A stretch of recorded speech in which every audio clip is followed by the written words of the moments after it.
Salut, je m'appelle Élise Madé. Je vous présente aujourd'hui un nouvel épisode de ma découverte spéciale Creative Mornings de Montréal. J'ai eu la chance de rencontrer Marie-Josée Trempe, qui est directrice fondatrice d'une agence de mannequins ici même à Montréal. Elle a un parcours super intéressant. Il n'était pas tracé d'avance, ça je peux vous le dire. Et cette femme-là a un regard extrêmement lucide sur le milieu du mannequinat, de la mode, sur notre rapport aussi à la beauté. Ça a vraiment été une super belle discussion. On l'écoute à l'instant.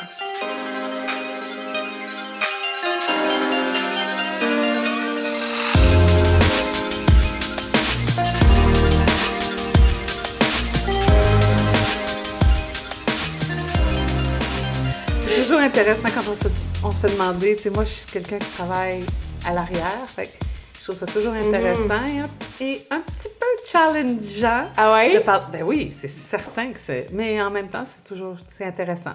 C'est toujours intéressant. Alors, merci de l'invitation. Parler de soi, des fois, on n'est pas habitué. Oui, surtout agence, tu propulses des talents. Exactement. Et c'est toujours à propos des autres. C'est ça. Alors, c'est pour ça que je te dis, ça m'a posé une réflexion intéressante pour assurer que je sois pertinente, intéressante aussi, mais en même temps, je trouve que c'est un bel exercice. De se questionner. Exactement. Puis prendre du recul. Oui, puis de partir à la découverte de quelles seront tes questions. Mm-hmm. C'est ça que je trouve intéressant, de voir un peu... J'en ai tellement en plus. Good. Bon, ben, good. J'espère que je saurai bien te répondre. C'est vraiment l'intention. Super.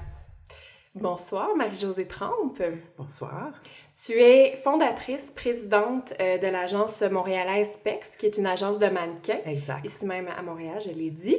T'es ma découverte aujourd'hui, puis j'en suis vraiment heureuse parce que le milieu de la mode, on entend toutes sortes de choses. C'est un milieu que je connais pas beaucoup personnellement. Comme je le disais, on entend du bon comme du mauvais sur ce milieu-là, et j'ai l'impression que toi, t'es la meilleure personne pour m'en parler. Parce que de ce que j'ai lu sur toi, j'ai l'impression que tu as un regard assez lucide, mais quand même critique sur ce domaine-là. Et ça fait plus de 30 ans que tu travailles en mode? J'ai de la misère à le dire, parce que quand je le dis, j'ai de la misère à le croire. Oui? Mais oui, ça fait 38 ans que je suis dans l'industrie. J'ai commencé, je le dis d'emblée, j'avais 20 ans.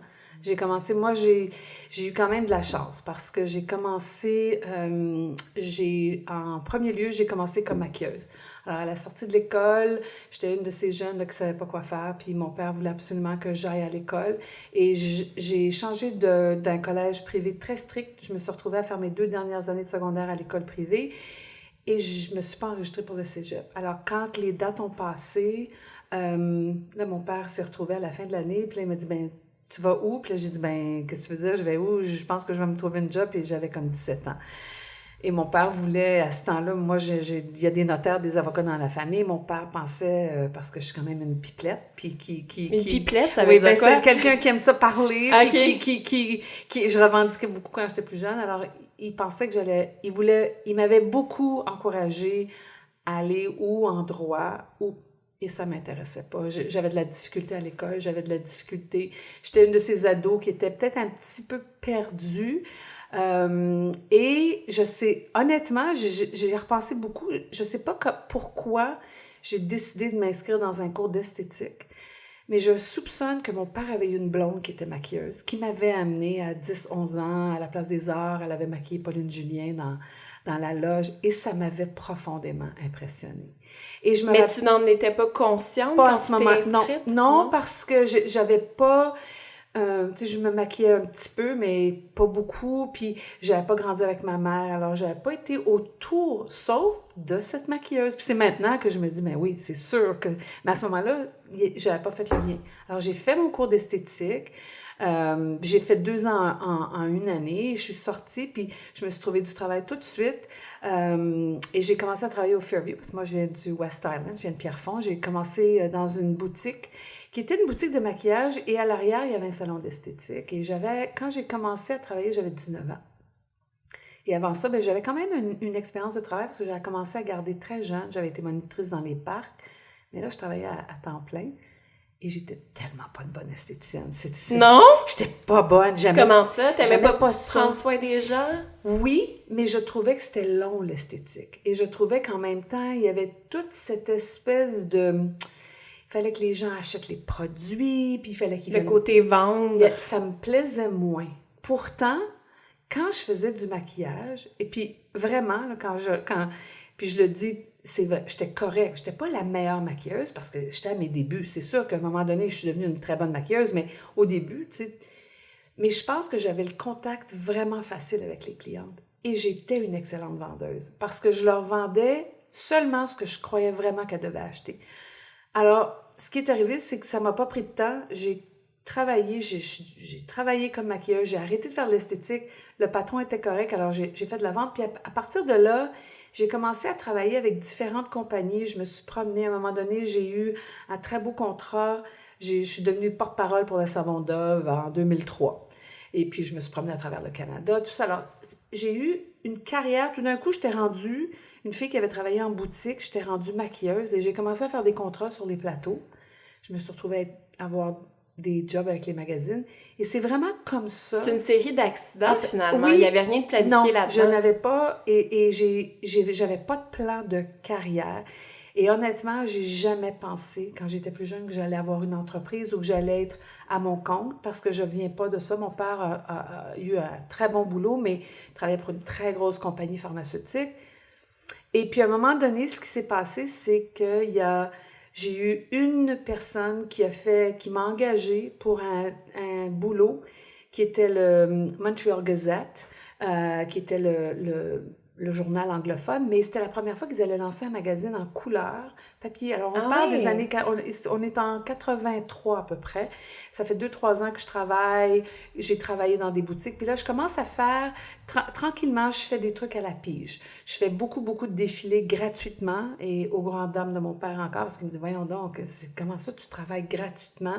Mais c'était pour me faire des contacts, pour rencontrer les gens. Puis, à un moment donné, entre-temps aussi, j'ai eu des boutiques de maquillage, j'ai eu des franchises. J'ai acheté ma première franchise de maquillage à 22 ans. Pour quelqu'un qui n'était pas entrepreneur à la base, quand même, il faut le faire. Mais et je le dis vraiment, je crois pas...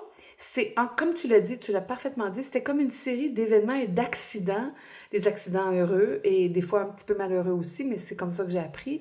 J'en ai racheté une deuxième avec une associée. Puis entre-temps, avec ma première franchise, je me fais appeler un matin par cette femme qui est la rédactrice en chef, qui est connue dans le Canada, qui s'appelle Iona Monahan, et on lui a fait un monument sur la rue Chabanel il y a quelques années. Elle a été on l'appelait la grande papesse de la mode montréalaise. Et elle m'a appelée et puis elle m'a demandé si je voulais venir faire le maquillage pour la première... C'est comme un magazine en papier glacé, couleur. Et c'est vraiment... À ce moment-là, c'était tous des gars qui étaient pigistes, maquilleurs. C'est vrai? Oui, c'était tous des hommes. Il n'y avait pas beaucoup de filles. Ça me surprend. Ouais, non, c'était comme les coiffeurs. Quand moi, j'étais petite, il y avait des coiffeuses, mais les gens qui avaient la notoriété, c'était des coiffeurs, c'était des hommes, un peu comme les chefs. C'est vrai. Tu sais, moi, je viens vraiment, là, je suis un bébé des années 60.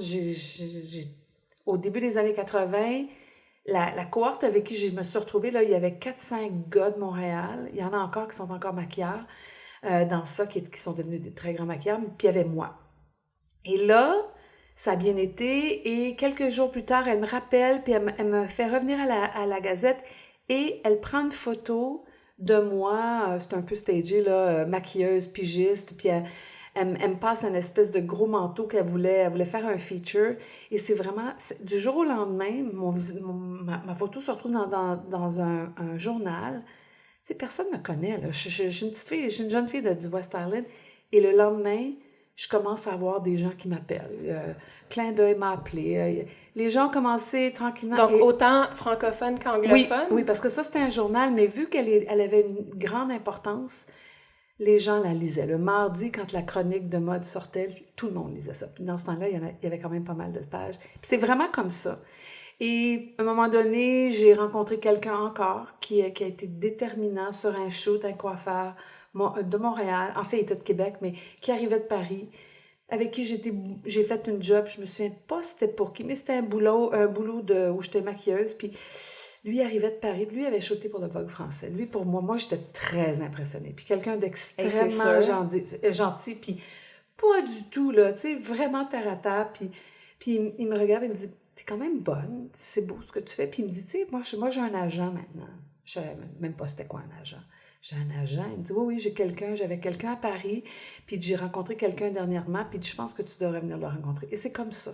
Il m'a littéralement... Un agent de maquilleur. Oui, il y avait une nouvelle agence qui avait ouvert, qui était une agence de mannequins, mais il y avait un département de maquilleurs et de coiffeurs.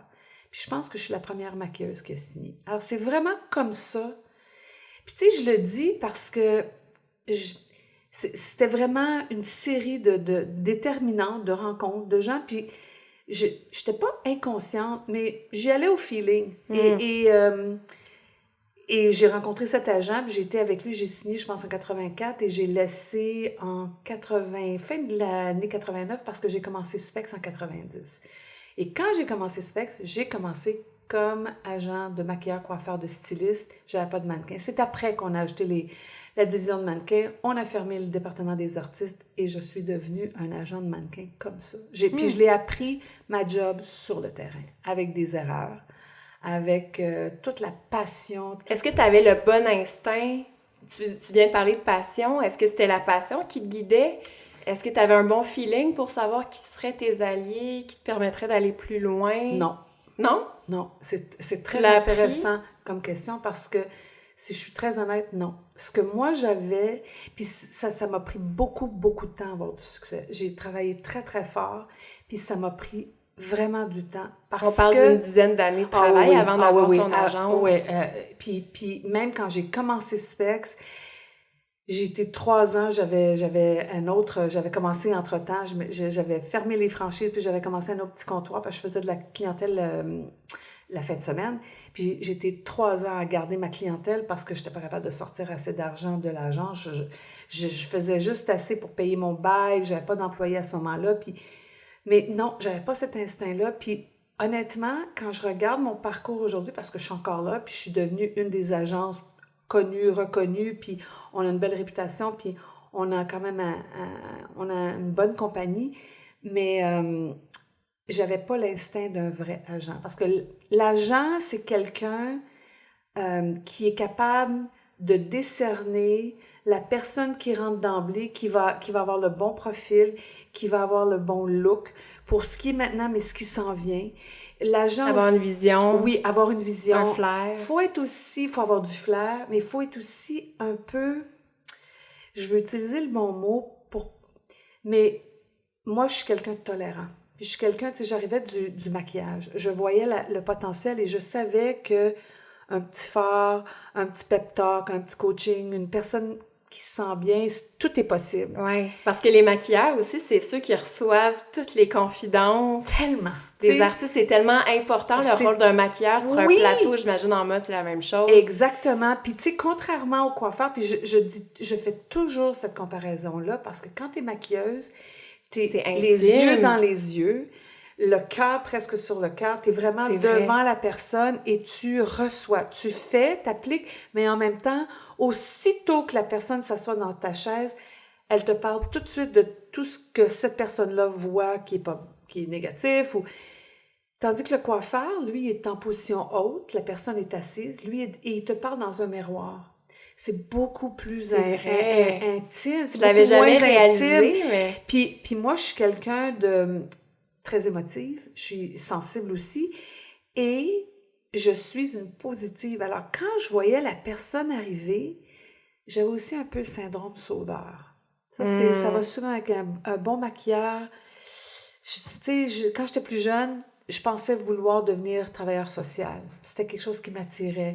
J'avais envie d'aider, j'avais envie de changer les choses. Tu sais, je suis un peu arrivée... Mais le contact avec les gens est toujours là dans ce que tu me dis. Absolument. Depuis Absolument. le début. Et c'est le fil conducteur de ma carrière. Ouais. Moi, j'aime rencontrer les gens. J'aime les connaître. Je suis pipelette, mais j'ai une bonne écoute aussi. Et j'avais pas du tout la bonne approche pour être un agent de mannequin. Et en plus... C'était trop sensible? Trop sensible, trop tolérante. Puis aussi, c'est que j'ai commencé l'agence avec une mauvaise croyance que je n'ai plus. et que j'ai appris à perdre à la dure, c'est que je pensais que si moi j'avais un feeling, puis que je trouvais que la personne était belle et intéressante, puis je regardais des photos, puis que je trouvais qu'elle était photogénique, j'étais sûre qu'à un moment donné, il y avait un client qui allait réagir. Mais ce que j'avais pas réalisé, c'est que quand je suis rentrée, il y avait déjà des gens qui étaient déjà placés, des agents qui avaient les coups des franges, qui avaient une partie du marché qui ne voulait pas un nouveau joueur. Surtout une fille qui est... Moi, je suis straight, là. J'ai toujours travaillé avec transparence. C'est comme ça que je suis. Je veux dire, tu sais, je peux pas me réinventer. Et j'ai compris, ça m'a pris quand même quelques années à comprendre que je dérangeais. Parce que quand j'ai commencé, premièrement, c'est drôle parce que j'ai quand même eu un certain succès dès le début, mais un succès financier, ça m'a pris du temps. Parce que je pense que, vu que j'arrivais du métier, j'avais fait beaucoup de shows, moi, je faisais beaucoup de défilés, parce que je travaillais vite, sous pression, puis j'étais calme, j'étais capable de garder, tu sais, même quand il y avait de la pression, même si tout le monde capotait, moi, j'étais capable de rester calme, puis de calmer la personne dans ma chaise, on va y arriver, non, ça va marcher. Alors, j'arrivais avec cet œil, puis dans ce temps-là, il y avait beaucoup de shows à Montréal, fait que ma première cohorte de jeunes mannequins que j'ai découvert, je veux dire, j'ai jamais volé de mannequins dans des agences, je voulais pas travailler comme ça. Je les ai fait travailler tout de suite, en show, mais j'arrivais pas à percer dans le côté de photo. Puis c'était là où était l'argent. Il y avait quand même de l'argent avec les shows, mais tu sais, les contrats de pub, les contrats de campagne, tout ça, c'était vraiment... Dans ce temps-là, Montréal, il y avait de l'argent, là. L'industrie de la mode, il y avait de l'argent. Fait que ça m'a pris beaucoup de temps. Puis j'ai eu beaucoup de moments de désespoir, là, mais profonds. Alors, puis j'en parle parce que souvent, les gens, tu sais, moi-même, je lis des profils, puis tout ça, puis des fois, je me dis, mon Dieu, ça a l'air facile. Puis quand je lis des choses où les gens vraiment sont capables de dire comment ça a été difficile, ça a été très difficile. Et je ne sais pas pourquoi j'ai persévéré. Je pense qu'il y a un moment donné où je me disais, mais j'ai pas beaucoup d'école, j'ai pas d'université, oui, j'avais un DEP, puis ça, c'est mon industrie. Fait que là, tu sais, je peux pas retourner ma classe, ça me tentait plus. Ça, je l'avais vraiment... Et sentais-tu une obligation aussi envers tes clients? Oui, surtout mes clients internes, puis même envers moi-même. Je me disais, mais voyons donc, tu peux pas abandonner. Voyons, puis tu sais, quand tu as des gens qui viennent te voir, parce que j'ai toujours des mannequins, puis tu t'engages, puis tu leur fais une proposition, puis ils te croient. Mm-hmm. Fait qu'il faut que tu livres. Puis j'ai eu la chance à un moment donné, parce qu'à travers ça, quand j'ai commencé, j'étais mariée, je me suis séparée pas longtemps après. Fait que ça a été rough. Une période intense. Oui, tu sais, début de la trentaine, puis... mais j'ai eu la chance de rencontrer mon comptable, qui est devenu mon chum, et lui a été vraiment la force. Lui, il croyait en moi tellement plus que moi, là. Il me disait, ben voyons donc. Il m'a vraiment expliqué le côté business. Il m'a aidé à devenir... Je suis pas devenue une femme dure, c'est pas dans ma nature, mais je suis devenue beaucoup plus aguerrie. J'ai été obligée de mettre des limites. J'ai été obligée d'apprendre à dire non, et j'ai été obligée, puis ça m'a pris beaucoup de temps à réaliser qu'il y a des gens qui sont juste pas compatibles. Et que moi, je suis pas compatible avec ces personnes-là. Parce qu'un agent, c'est ça, il faut qu'il y ait une compatibilité avec le talent. Oui, puis tu sais, des fois, ce que j'ai réalisé... Ça se force pas. Non, ça se force pas. Puis des fois, la personne, tu vois tellement le potentiel chez l'autre, mais la personne, elle est pas là, elle le voit pas. Et c'est ça qui est difficile. Puis moi, tu sais, je travaille dans l'industrie de la mode, de la beauté, mais il y a aussi une industrie parallèle dans laquelle je me retrouve, c'est l'industrie du mannequinat, qui est en elle-même une autre industrie. C'est quoi la différence? Ben, c'est-à-dire que l'industrie du mannequinat, nous, on travaille avec d'autres agents. On place nos mannequins dans d'autres marchés. Alors là, on deal avec des agents où on passe nos mannequins. On a des mannequins qui viennent d'ailleurs, qu'on présente à certains clients d'ici. Tu sais, à chaque année... Parce que toi, tu pourrais pas, par exemple, t'installer à New York avec ton mannequin. Ben, il y a des gens... Non, moi, je pourrais pas. Il y a des gens, il y a des Canadiens qui sont partis, qui ont été travailler dans des agences. Il y a des agences françaises qui ont ouvert à New York. Il y a des agences québécoises qui ont ouvert à Toronto. Qui pourraient avoir plusieurs succursales, oui, absolument. Moi, c'était pas mon rêve. Okay. Tu sais, moi, je suis vraiment quelqu'un, j'ai de la misère. Je suis pas un multitasker, là. Tu sais, en français, je sais pas comment on dit, mais tu sais, quelqu'un qui est capable de... Multitâche. Plusieurs choses en même temps. Je suis pas capable. Je suis capable de penser à différents genres, mais j'ai toujours admiré les gens qui ont 2, 3 business, tu sais, qui peuvent faire une affaire puis commencer une autre business complètement différent. Je me dis, je suis pas capable. J'ai pas cette... autant je peux être vite dans plein d'affaires, je n'ai pas cette capacité-là. Alors, j'ai jamais voulu ouvrir un autre bureau parce que c'était beaucoup moi, l'agent, puis l'agence. Puis je l'ai réalisé ça aussi. Pas la bonne affaire à faire en business. Tu sais, il y a quelqu'un un moment donné qui m'a coaché, qui m'a dit, une business, tu devrais être capable de la vendre. Toi, si, tu peux pas venir avec la business.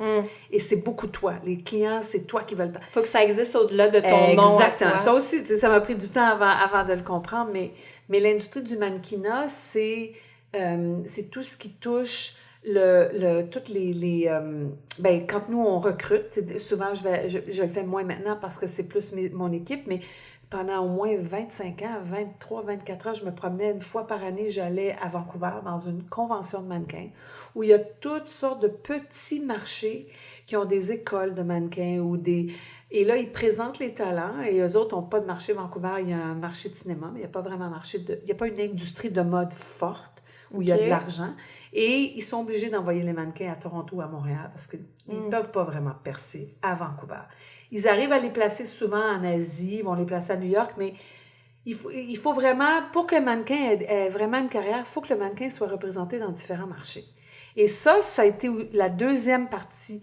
Parce que c'est la partie, donc, mannequinat. Exactement, que j'ai été obligée d'apprendre. Vraiment, le travail d'agent, mais le travail d'agent avec les clients qui bookent ton mannequin, mais aussi comment placer ton mannequin avec une autre agence, dealer avec un autre agent. Et c'est cette industrie-là qui a été la plus difficile.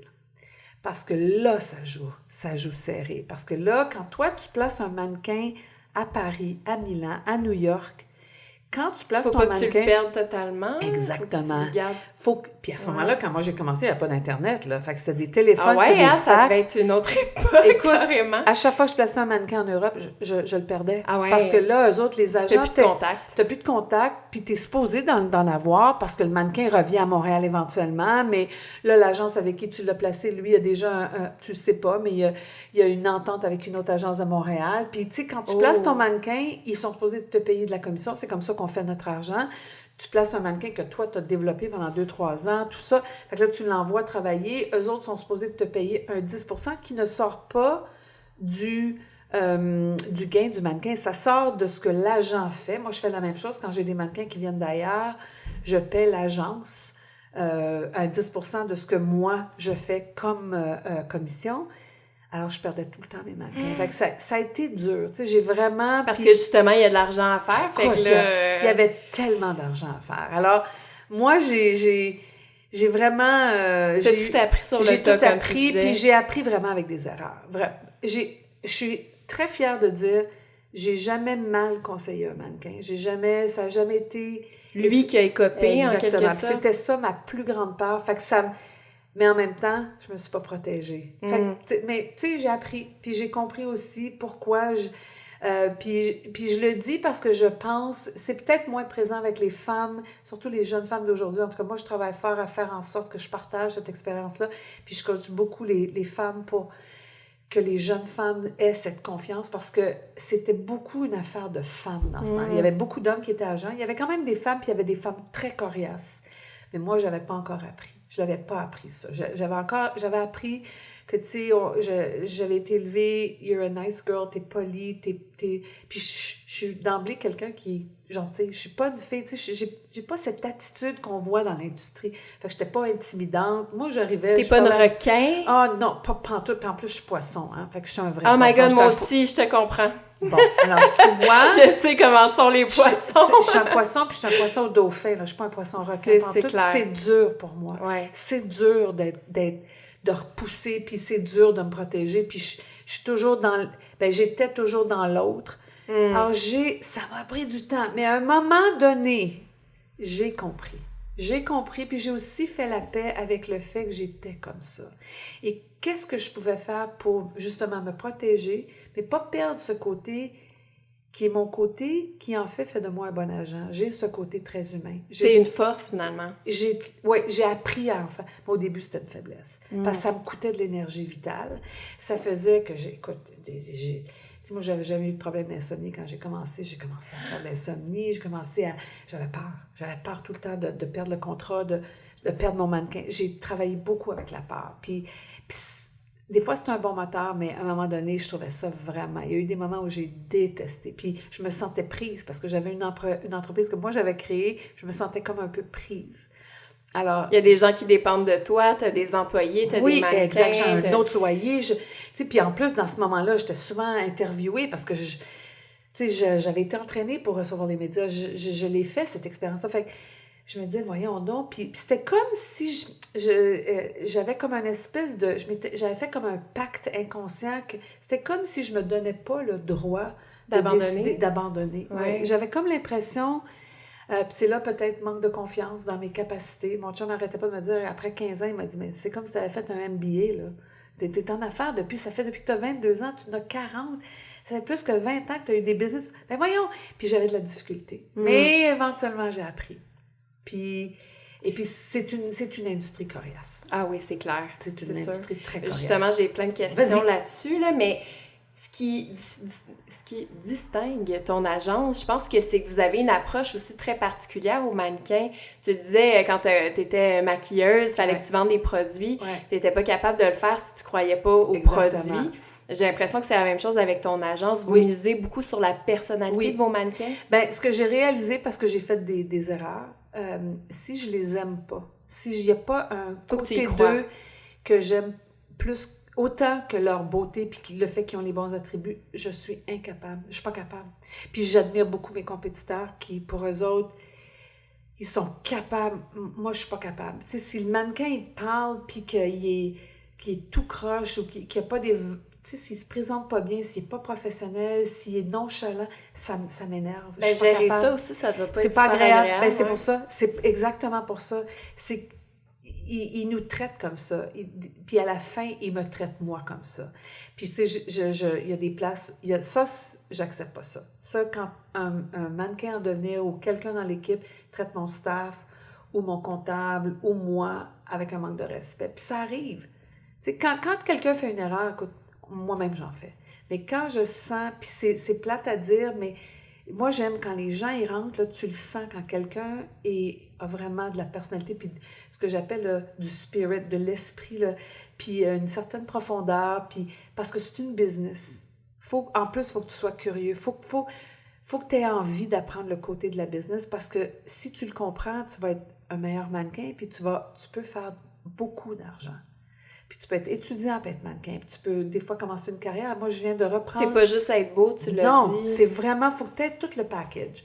Parce que c'est sûr qu'entre deux belles personnes, quand tu es à une audition, un casting, entre deux belles personnes qui ont à peu près la même expérience ou le même book, c'est sûr que s'il y en a un qui est vraiment meilleur devant la caméra que l'autre, c'est sûr que ça, c'est le premier critère.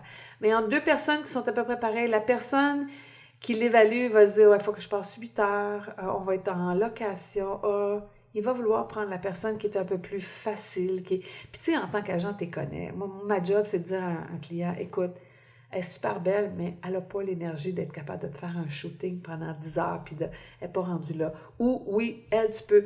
Les conditions les plus difficiles du shoot, des manteaux d'hiver en juillet, puis on est en canicule, elle ne perdra pas connaissance, elle va te les sortir tes shoots, elle va être capable. Tu sais, comment tu le sais, ça? C'est en passant à force de travailler. Avec eux? Bien, on travaille avec eux. Nous, on fait quand même le développement à l'agence. Il y a quand même une partie de formation, oui, que ce soit juste comment se présenter en audition, quoi porter. C'est niaiseux, là, mais quand quelqu'un rentre à l'agence puis qu'il me donne une poignée de main, puis ils sont jeunes, hein, des fois, ils me donnent une demi-poignée de main. C'est la première chose que je leur dis. La première chose, c'est que je leur dis, tu sais quoi? Le contact avec moi, c'est pas bien fait. J'ai pas aimé. Tu m'as donné une demi ou tu m'as donné une main qui est pas présente. La première chose que tu dois apprendre. Puis là, ils me regardent, puis souvent, tu sais. Puis des fois, tu as des jeunes qui arrivent qui sont... Écoute, ils donnent une poignée de main. On a rencontré un jeune aujourd'hui, il a 17 ans, il était tellement impressionnant. Puis des fois, c'est ça aussi, c'est qu'ils rentrent, sont tellement impressionnants que tu veux y croire, mais tu sais, là, ta tête d'agent te dit, attends, elle est trop petite. Et puis des fois, faut pas que tu te laisses impressionner par puis des fois, détails. Ça m'arrive que je le fais. Des fois, c'est des erreurs, puis des fois, ça marche. Ça m'est arrivé de prendre quelqu'un, puis mon équipe y croyait pas, puis moi, j'y croyais. Puis j'ai fait un gamble, puis ça s'est avéré être quelque chose de payant, puis ça m'est arrivé le contraire aussi. Fait que c'est ça aussi, hein, tu sais, Mais nous, la personnalité est importante, puis depuis le début, la diversité. Moi, j'ai toujours, encore, c'est mon œil puis mon background de maquillage. Pour moi, j'ai toujours aimé les beautés d'ailleurs. J'aimais ça, j'aimais les mélanges. Quand j'étais jeune, même jeune, j'ai toujours été attirée. Tu sais, j'étais pas quelqu'un qui était attiré par des Caucasiens aux yeux. J'étais attirée par un peu les Nations Unies. Je trouve de la beauté un peu partout. Puis ça, je donne ça à mes parents. Ma mère m'a amenée, tu sais, moi, j'étais un bébé de l'Expo. Ma mère, en 67, j'avais 7 ans. J'ai fait tous les pavillons. Ma mère, elle nous a exposés à ça. Puis à 16 ans, puis elle était, tu sais, mes parents étaient séparés, elle n'était pas très riche, mais à 16 ans, elle nous a amenés, les 3 filles, on est allés en Europe. Ma mère nous a exposés au monde. Elle parlait l'espagnol, alors moi, je me rappelle être allée au pavillon cubain à 7 ans, être assise sur le bar, puis un des bartenders nous donnait des petites pochettes de sucre, puis tu sais, ma mère parlait espagnol, fait, puis on le sait, moi, je suis allée à Cuba après, mais c'est un peuple métissé. Fait que déjà, là, puis après ça, on les recevait chez nous. Je me rappelle avoir eu les mariachis dans ma cour, là, tu sais. Ma mère était comme ça. Elle parlait à tout le monde, puis tout le monde se retrouvait chez nous. Fait que j'ai appris très jeune à côtoyer des gens. Puis moi, j'étais sur une rue à Pierrefonds où on était les seuls francophones. Il y avait des Hongrois, des Allemands, il y avait des Anglais d'Angleterre. Éventuellement, il y a eu des francophones, des Asiatiques. Il y avait une famille, à un moment donné, qui venait du Bangladesh. Quelques années plus tard, je suis allée aux Marcelines. Il y avait plein de monde dans ma classe qui venait d'ailleurs. Fait que j'ai été exposée à ça. Puis Au lieu de voir la différence, tu voyais la beauté chez ces personnes-là? tu sais, ça sonne bien de dire oui. Ça sonne... Je sais pas si c'est ça, mais je voyais pas la différence en tant que telle. Il y avait une différence, j'étais consciente. Mais ce que je veux dire, c'est que ça ne me faisait pas peur. Au contraire, tu sais, je veux dire, pour moi, si une rousse est belle, elle est belle. Si une brunette est belle, si une femme de race noire est... Je vois pas, tu sais, pour moi, la beauté, c'est partout dans tout. Fait que c'était ça. Puis quand j'étais maquilleuse, ben j'avais une facilité avec les différentes races. Fait que quand il y avait des shootings où il y avait des filles asiatiques, des filles latines ou des femmes noires, j'avais, tu sais, ça me stressait pas. Ce qui était plus difficile, des fois, c'est les produits, mais j'avais accès à des produits professionnels qui venaient d'Europe. Fait que je me retrouvais, puis à un moment donné, MAC est arrivé à Montréal, puis j'ai été la première à mettre MAC dans les magazines québécois. Eux, il y avait des couleurs pour tout le monde. Fait que, tu sais, ça, on parle de 84. Fait que je les avais, les produits. Fait que j'étais pas intimidée. Fait que j'avais cette approche-là. Fait que diversité a toujours fait partie de l'agence Specs. Et dans le milieu... Et dans le corps aussi. Tu sais, j'avais des tailles plus dès le début. Personne n'en avait. Mais additionnel était déjà existait. Fait que je me disais, j'en avais pas besoin de mannequins. Ben oui, j'en avais une. Mais j'avais quand même un peu de tout. Puis dernièrement, j'ai des mannequins en haut de 40 ans. Je viens de placer une femme de 55 ans qui, elle, a été mannequin à 20 ans, jusqu'à peu près 27 ans. Après ça, elle a eu sa famille. Elle a eu une agence à Ottawa. Moi, j'ai travaillé avec elle.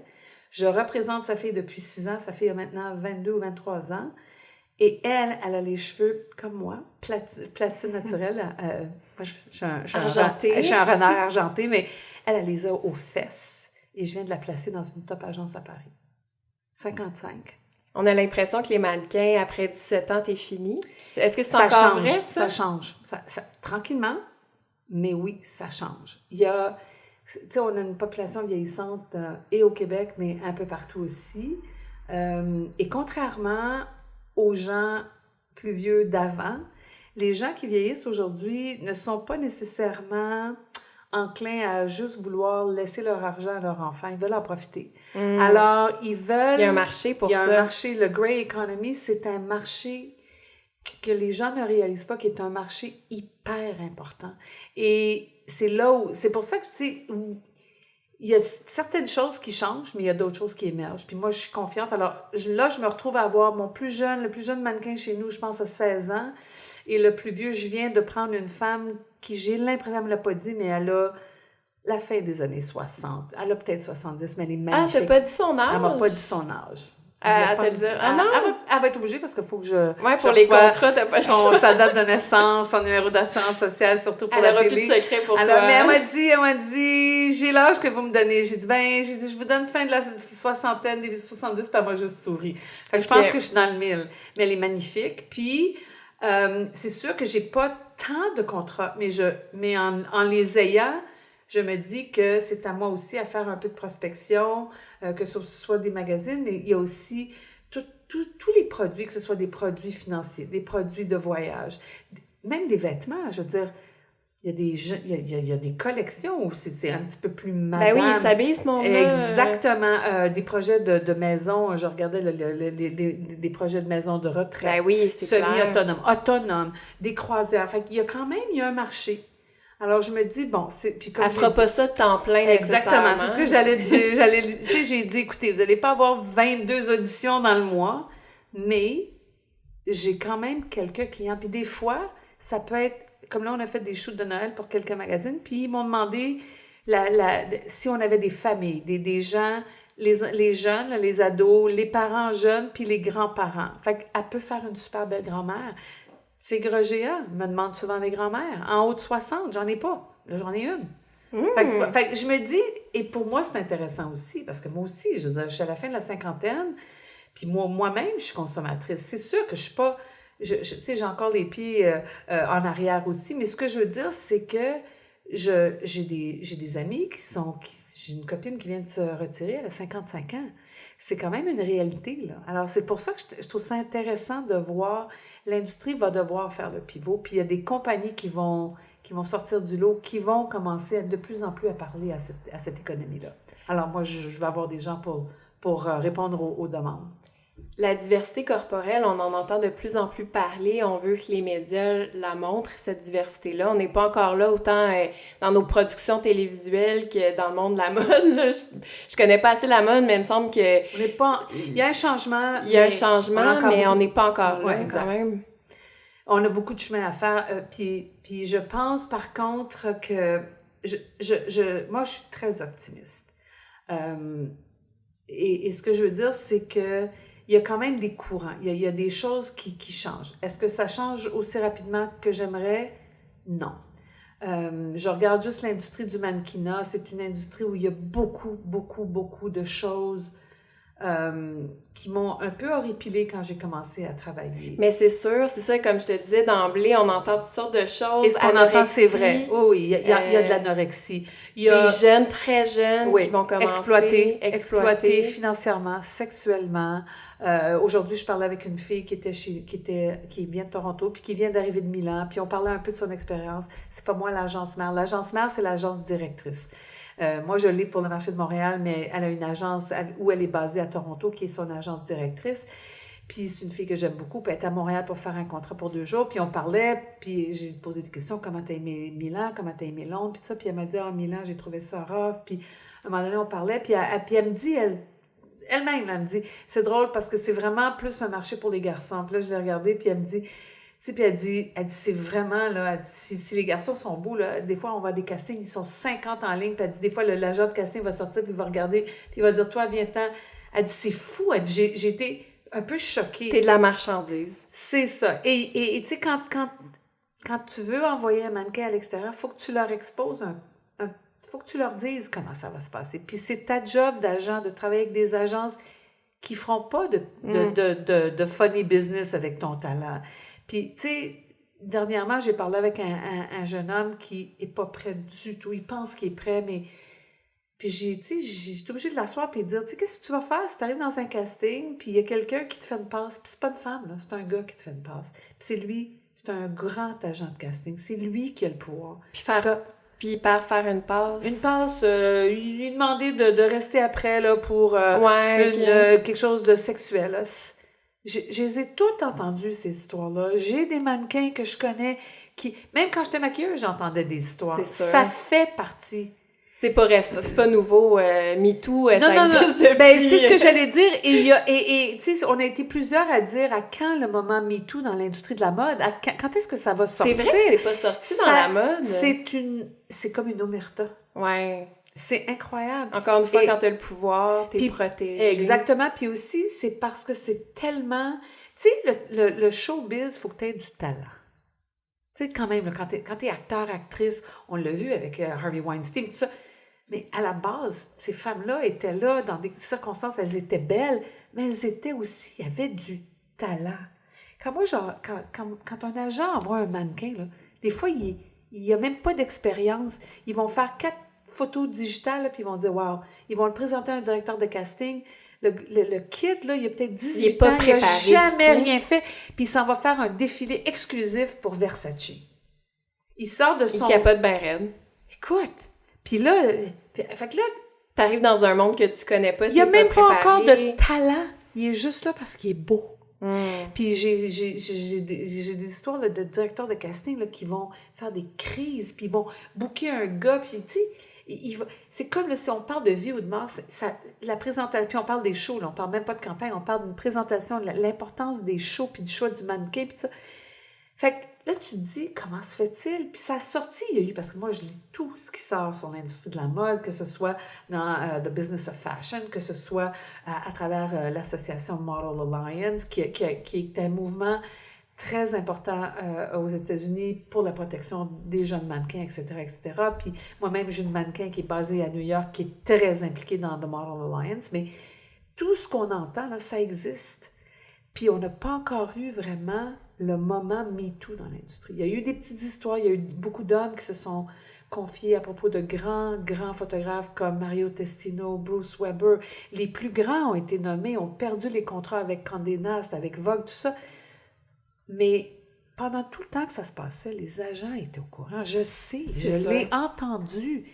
Alors, tu sais, quand souvent, il y avait du monde qui me disait « Comment ça fait qu'il y a des marchés avec qui tu ne travailles pas vraiment? » Ça ne m'intéressait pas. Oui, il y avait de l'argent à faire, mais tu sais, quand tu es obligé de regarder une jeune ou un jeune, puis de dire... Tu sais dans quel monde tu l'envoies. Exactement. Fait que quand la personne a 23, 24 ans, c'est différent. Mais quand moi, j'ai commencé, on commençait des mannequins. Quand moi, j'ai commencé dans l'industrie dans les années 80, les filles avaient 19, 20, 21. Quand j'ai ouvert l'agence, c'était encore comme ça. Par le temps que la fin des années 90 est arrivée, avec tout le mouvement avec Kate Moss, tout ce mouvement un peu heroin chic, puis tout ça, tout d'un coup, les filles avaient 14, 15, 13 ans.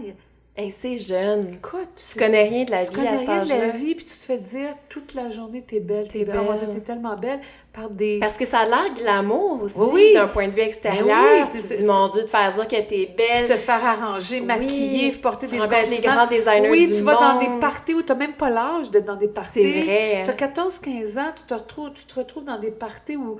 Il y a de la drogue abondamment, il y a de l'alcool, tu te promènes, parce que quand tu fais les shows, là, quand tu arrives, quand tu fais, ça commence avec New York, la semaine de la mode de New York, après ça c'est Londres, après ça c'est Milan, après ça c'est Paris, c'est un mois.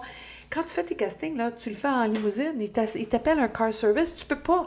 Fait que tu arrives, c'est sûr qu'à un moment donné, tu perds tes baskets. C'est normal. N'importe qui, même les filles plus vieilles. Puis, tu sais, on a eu des mannequins qui ont eu du succès, puis qui ont... Mais en même temps, la pression est tellement grande pour la pression sur le poids, le corps. T'es toujours en attente. Moi, je le dis en anglais, mais tu sais, c'est comme la business de dépêche-toi puis attends. Hurry up and wait. T'es toujours en attente. T'attends de recevoir tes photos. T'attends des nouvelles. Les clients mettent des options sur des fois 10, 12, 15, 20, 22 mannequins pour en choisir un.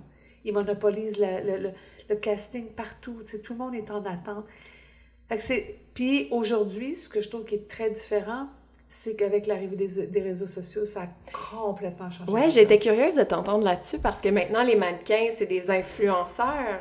Oui, ben tu sais, c'est rendu un peu... Ils sont sur Instagram. Oui, ils sont tous sur Instagram. Les clients les contactent directement. Puis c'est très drôle aussi parce que les mannequins, c'est là où tu vois que, tu sais, il y a quand même une raison pourquoi les gens ont des agents. On a vraiment un travail à faire. Mais tu sais, à un moment donné... C'est du travail. Oui, puis tu sais, et maintenant, les clients les contactent directement, puis leur envoient des messages Instagram. Écoute, je t'enverrai 3 maillots de bain, où ils vont commencer en les suivant, en likant des photos. Et là, tu vois, les mannequins me disent « Ah, mon Dieu, telle compagnie a liké mon... » Et nous autres, on le sait. On connaît exactement comment prochaine étape, ça va être quoi? Exactement. Puis éventuellement, ils leur font des fois des propositions directement. Je t'enverrai des maillots de bain, puis tu sais, si Mais là, on les paye pas, là. Exactement. C'est ça. Et là, ils sont tous énervés. Puis là, je les regarde, puis... Alors, je les dis, alors, OK, toi, t'es prête à payer pour travailler. Toi, tu veux pas être payé pour pouvoir Tu veux un maillot de bain? Oui, toi, tu veux pas être payé pour pouvoir choisir le maillot de bain que tu veux. Toi, tu veux recevoir... Ben, t'as pas besoin d'être dans une agent, puis t'as pas besoin d'un agent. Puis là, ils me regardent, ils sont tous désorientés. Et je leur explique. Ça a l'air facile. Et c'est tellement facile. Puis eux autres, souvent, les jeunes sont encore à la maison, ils sont chez leurs parents, ils n'ont pas encore faim, ils ne dépendent pas d'un contrat pour payer leurs études. J'en ai, par contre, qui dépendent. J'en ai qui sont à l'université, qui sont à Montréal, qui payent leurs études. Eux autres, ils veulent faire de l'argent. Mais les réseaux sociaux ont complètement chambardé l'industrie. Tu as des clients maintenant qui te demandent combien de likes, combien de followers ils ont. Ça fait partie des critères. Ça fait pas pour tous les clients, heureusement. Et je soupçonne que c'est une mode qui est en train de s'épuiser. Je pense que les clients sont essoufflés. Parce que Pourquoi? Parce que je pense qu'il y a eu cette espèce de vague, il y a à peu près 3 ans, où les influenceurs ont commencé. Et là, tous les clients... Parce que ça vaut de l'argent, ces abonnés-là. Exactement. On va rejoindre des gens. Oui, mais je pense qu'ils ont réalisé que même si ces influenceurs-là ont des audiences de milliers, ça leur rapporte pas toujours au niveau de la business. Alors, je pense que c'est ça. Je pense que... Parce que ce cause à effet-là n'est plus si évident que ça. Ce que moi, j'ai lu dernièrement, c'est que maintenant, il y a des gens qui sont repérés, qui sont des micro-influenceurs. Ils ont une moins grosse plateforme de followers, mais ils sont vraiment des vraies personnes d'influence. Ceux qui les suivent vraiment. Parce qu'ils ont un vrai... savoir. Ils connaissent ce dont ils parlent. Ils ont une spécialité. C'est qu'à un moment donné, tu sais, c'était n'importe qui était influenceur, vraiment. Ben oui. Puis tout le monde, c'est comme quand les blogs ont commencé, tout le monde voulait faire un blog, mais il y a encore des blogs, puis il y en a qui sont pertinents, il y en a qui sont restés, puis il y en a qui devaient quitter, il y en a qui ont été achevés. C'est dommage, mais c'est la même chose avec des influenceurs. À un moment donné, tu sais, parce que tu es jolie, puis parce que tu sais prendre une bonne photo, puis que tu en fais beaucoup, puis que tu as beaucoup de followers, mais tu sais, je regarde certaines personnes que les gens suivent, je veux dire, une fille en maillot de bain avec les fesses à l'air, puis... On a quelques exemples en tête. On a plusieurs exemples, je veux dire, t'as des milliers de followers, mais est-ce qu'ils te suivent parce que tu as vraiment quelque chose de pertinent ou c'est juste parce que, t'es tellement belle? Mais des fois... J'en suis l'exemple, je suis des gens que je n'aime pas nécessairement, mais il y a un petit côté voyeur aussi. Tout à fait. Fait que les gens qui les suivent, c'est même pas des gens nécessairement qui les aiment pour vrai aussi. Exactement. Ben c'est pour ça que je te dis, c'est ce que je crois que les clients ont réalisé, c'est que, et je pense, mais tu sais, en même temps, puis tu sais, je le dis pas pour dire, oh mon Dieu, c'est une chose terrible. Je pense que, comme tout, moi, j'essaie de suivre les courants. J'essaie de m'adapter. T'es poisson, hein? Oui. Tu sais, exactement. Tu le sais, c'est exactement ça. Je suis quelqu'un qui peut être nostalgique au bon moment, mais je suis pas quelqu'un qui regarde en arrière et dit « Oh mon Dieu, c'était tellement mieux. » C'était mieux avant. Non. Moi, tu sais, je me dis « OK, comment est-ce qu'on compose avec tout ça? » Puis en même temps, c'est ça qui fait que je suis encore là, parce que si c'était toujours pareil... Puis c'était toujours facile. T'aurais pas pu continuer tout ce temps-là en faisant tout le temps la même chose. Non, parce que... Le milieu change de toute façon. Le milieu change, puis tu sais, j'ai ponctué ma carrière, c'est ce que j'aime bien dire, parce que les gens me disent « Wow, ça fait 28 ans que t'es agent. » Oui, mais à un moment donné, je suis retournée à l'école, j'ai fait une formation de coaching pendant 3 ans. Et là, j'étais à ma job, mais j'allais à l'école. Fait que après ça, j'ai siégé sur certains comités. J'ai fait partie du comité pour la Charte québécoise pour une image corporelle saine et diversifiée. J'ai été vraiment impliquée. J'ai fait beaucoup de bénévolat parce qu'avec ma job, j'étais capable. À partir de 40 ans, j'ai commencé à travailler 4 jours. Les vendredis, je faisais du bénévolat. Quand j'ai voulu avoir une entreprise, moi, j'ai pas voulu avoir des entreprises. Je n'étais pas motivée vraiment par l'argent. Ce qui était très important, c'était d'avoir une qualité de vie. Je voulais être capable, je me connaissais, je savais que j'étais pas vraiment le bon profil pour avoir un patron ou quelqu'un pour me mettre dans un carcan.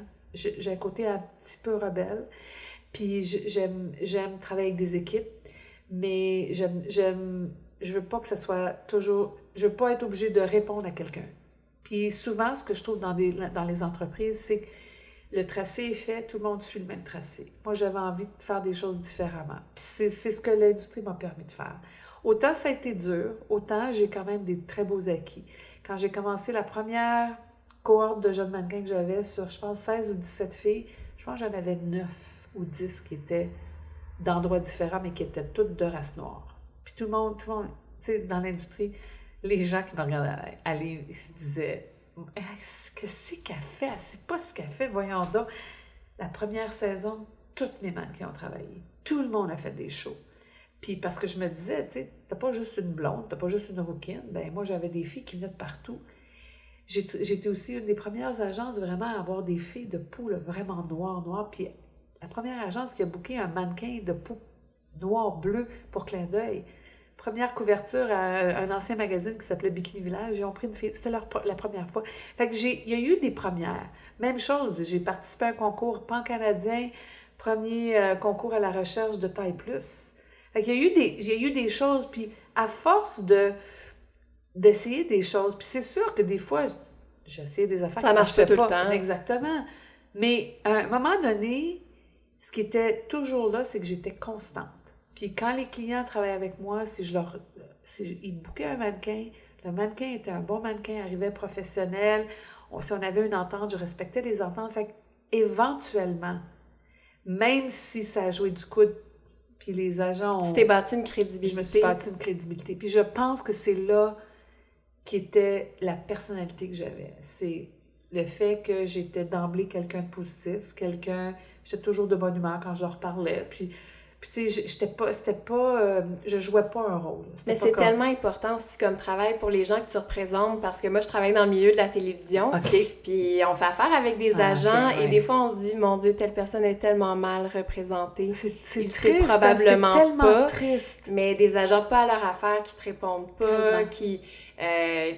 c'est ça, qui mettent mal en valeur leur talent aussi. Je pense que tu l'aies fait de façon constante comme ça vaut quelque chose. Puis est-ce que tes mannequins, tu sens qu'ils s'en rendent compte? Ben, tu sais, il y en a... Ça doit être ingrat quand même comme très travail. ingrat, tu sais, je veux dire... puis c'est très drôle, parce que moi, je le dis comme ça. Quand les choses vont bien, le mannequin reçoit toute la gloire. Quand il y a un pépin, c'est l'agent qui le reçoit à travers la tête. Tout le temps.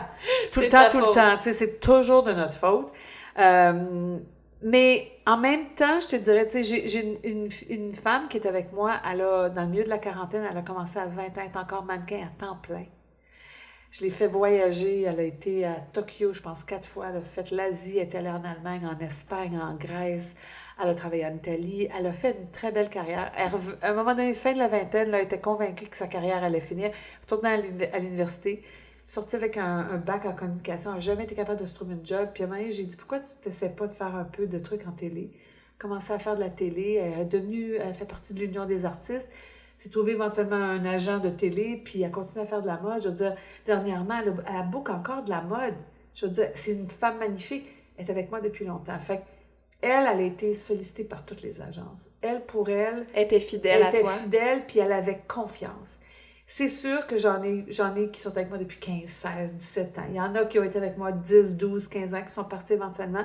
Il y en a où, tu sais, en tant qu'agent, il y a des coups durs, il y a des coups où tu comprends pas pourquoi la personne travaille bien, tu comprends pas pourquoi. C'est des relations humaines, oui. C'est jamais simple. Oui, tu sais, c'est comme, moi, je l'exprime de cette façon. Moi, maintenant, parce que je suis plus vieille, puis j'ai compris plein de choses, puis je le prends pas personnellement, mais je le prenais. Puis tu sais, quand les gens me disaient « Ah, c'est pas personnel », je m'excuse. Quand tu travailles et que tu t'impliques et que tu as ce côté que c'est important ce que tu fais, c'est ta personne.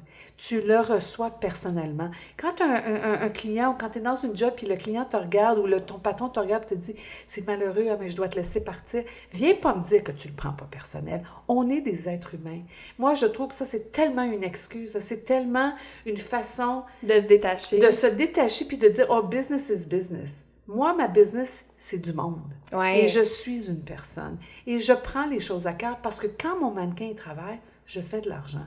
Quand j'ai mis beaucoup de temps et de travail, puis que j'ai fait tout le travail ingrat, puis que mon équipe s'est dépensée, puis que la personne commence à travailler, puis que là, le compétiteur vient une fois qu'il est prêt, là. Exactement. Puis au début, c'est ce qu'il disait. Hein. Il y avait des agents qui disaient, t'es chez Specs? Continue, elle est super bonne pour développer, puis viens me voir dans près de 2 ans. Oh oui. Ouch. Et il y a des gens, à un moment donné, qui me l'ont dit, puis qui m'ont dit, tu sais, quand il m'a dit ça, ça m'a choquée. Puis je me suis dit, pas, j'irai jamais te voir. Tu sais, alors, mais en même temps, j'ai appris à me dire que c'est comme un peu un bad break-up. Tu sais, quand la personne vient te le dire, puis c'est pas... Puis des fois, ce que j'apprends à mon équipe, c'est de leur dire, vous savez, on est compatible. Je connais mon casting maintenant. Je sais avec qui j'ai envie de travailler. Il y a des gens que vous allez d'emblée, ils vont rentrer dans l'agence, puis vous allez voir l'agence vibre. La personne rentre, puis elle vibre tellement, c'est tellement positif. Puis il y a des gens, quand ils vont partir, vous allez vous sentir en moins. C'est ça que vous devez repérer. Vous devez voir comment vous vous sentez, parce que cette personne-là, ce qu'elle vous montre, le visage qu'elle vous montre dans les bons et les moins bons moments, c'est exactement la personne qu'elle est. Puis même si c'est la plus belle, puis mon Dieu, elle a tellement du potentiel. Et c'est ce qu'on a tendance à avoir, nous autres les agents, c'est qu'on voit le potentiel chez les autres, puis des fois, on le veut plus que la personne. Et ça a été une grosse leçon aussi à apprendre. C'est un drôle de métier, mais c'est aussi un métier... Moi, ce que ça m'a permis, c'est que ça m'a permis d'apprendre. Moi, le cheminement que j'ai fait, c'est à travers mon travail. J'ai pas eu, comme beaucoup de femmes, heureusement, j'ai pas eu de grosses... je suis en couple avec un homme depuis 27 ans. C'était mon comptable, je l'ai prévenu. Il a été mon comptable pendant 1 an, puis éventuellement, on s'est déclarés mutuellement, puis on est en couple, puis il se dit, je suis chanceuse, c'est quelqu'un d'extraordinaire, puis je le dis souvent, je suis chanceuse d'être si bien aimée, puis c'est vraiment le vent sous mes ailes. C'est lui, il croit en moi, puis il m'a toujours encouragée. Il m'a poussé, puis il m'a toujours supportée, puis il m'a consolée, mais il m'aidait, puis il me disait tout le temps, tu sais, si tu veux arrêter, il n'y a pas de problème, tu sais, je vais te coacher. Écoute, mais il avait tellement confiance que souvent, il savait aussi que j'étais résiliente. Je me couchais, là, puis là, des fois, je me disais, OK, d'ici 6 mois, là, moi, I'm out of there. Puis à un moment donné, je me levais le lendemain, puis il arrivait quelque chose qui me remettait toujours sur mon passage. Mais en même temps, c'est ce que je dis, je ne l'ai pas appris, je n'ai pas fait ce cheminement personnel à travers des relations tumultueuses, amoureuses. C'est vraiment à travers ma business que j'ai appris à bâtir et à devenir la femme que je suis devenue, surtout la femme d'affaires. Puis j'ai compris que pour moi, les affaires, bien, ça passe par les émotions, ça passe par le cœur. C'est comme ça que je suis. Alors, tu sais, il y a certaines business qui sont pas bonnes pour moi. Il y a certaines entreprises avec qui j'ai pas envie de travailler. Il y a des images négatives de femmes, tout ça. Je veux pas participer à ça. Oui, tu sais, quand je fais le constat du succès que j'ai eu, ce dont je suis le plus fière, c'est ma réputation, puis le fait que j'ai toujours été capable de gagner ma vie dans l'industrie. J'ai toujours payé mes affaires, j'ai jamais, tu sais, j'ai pas de squelette dans mon placard. J'ai travaillé super fort, j'ai eu de la chance aussi. Je pense que ça a joué. J'ai rencontré des personnes qui ont été des personnes déterminantes, mais je me dis, c'est ça le travail aussi, c'est un cheminement vers soi, c'est... contrairement à ce que les gens pensent que le travail, c'est comme en dehors de la personne. C'est comme si quand on dit business is business, c'est la business, puis il y a la personne. Mais la personne, elle travaille. Le travail, c'est... On passe tellement de temps à travailler. Ben oui. Puis c'est une partie importante de notre vie. Ouais. Oui, on vit pendant qu'on travaille. Ben il y a toutes sortes de choses. Puis tu sais, quand tu as des... C'est pour ça qu'il faut aimer ce qu'on fait oui. aussi. Puis il faut aussi faut être en harmonie avec qui on est comme personne.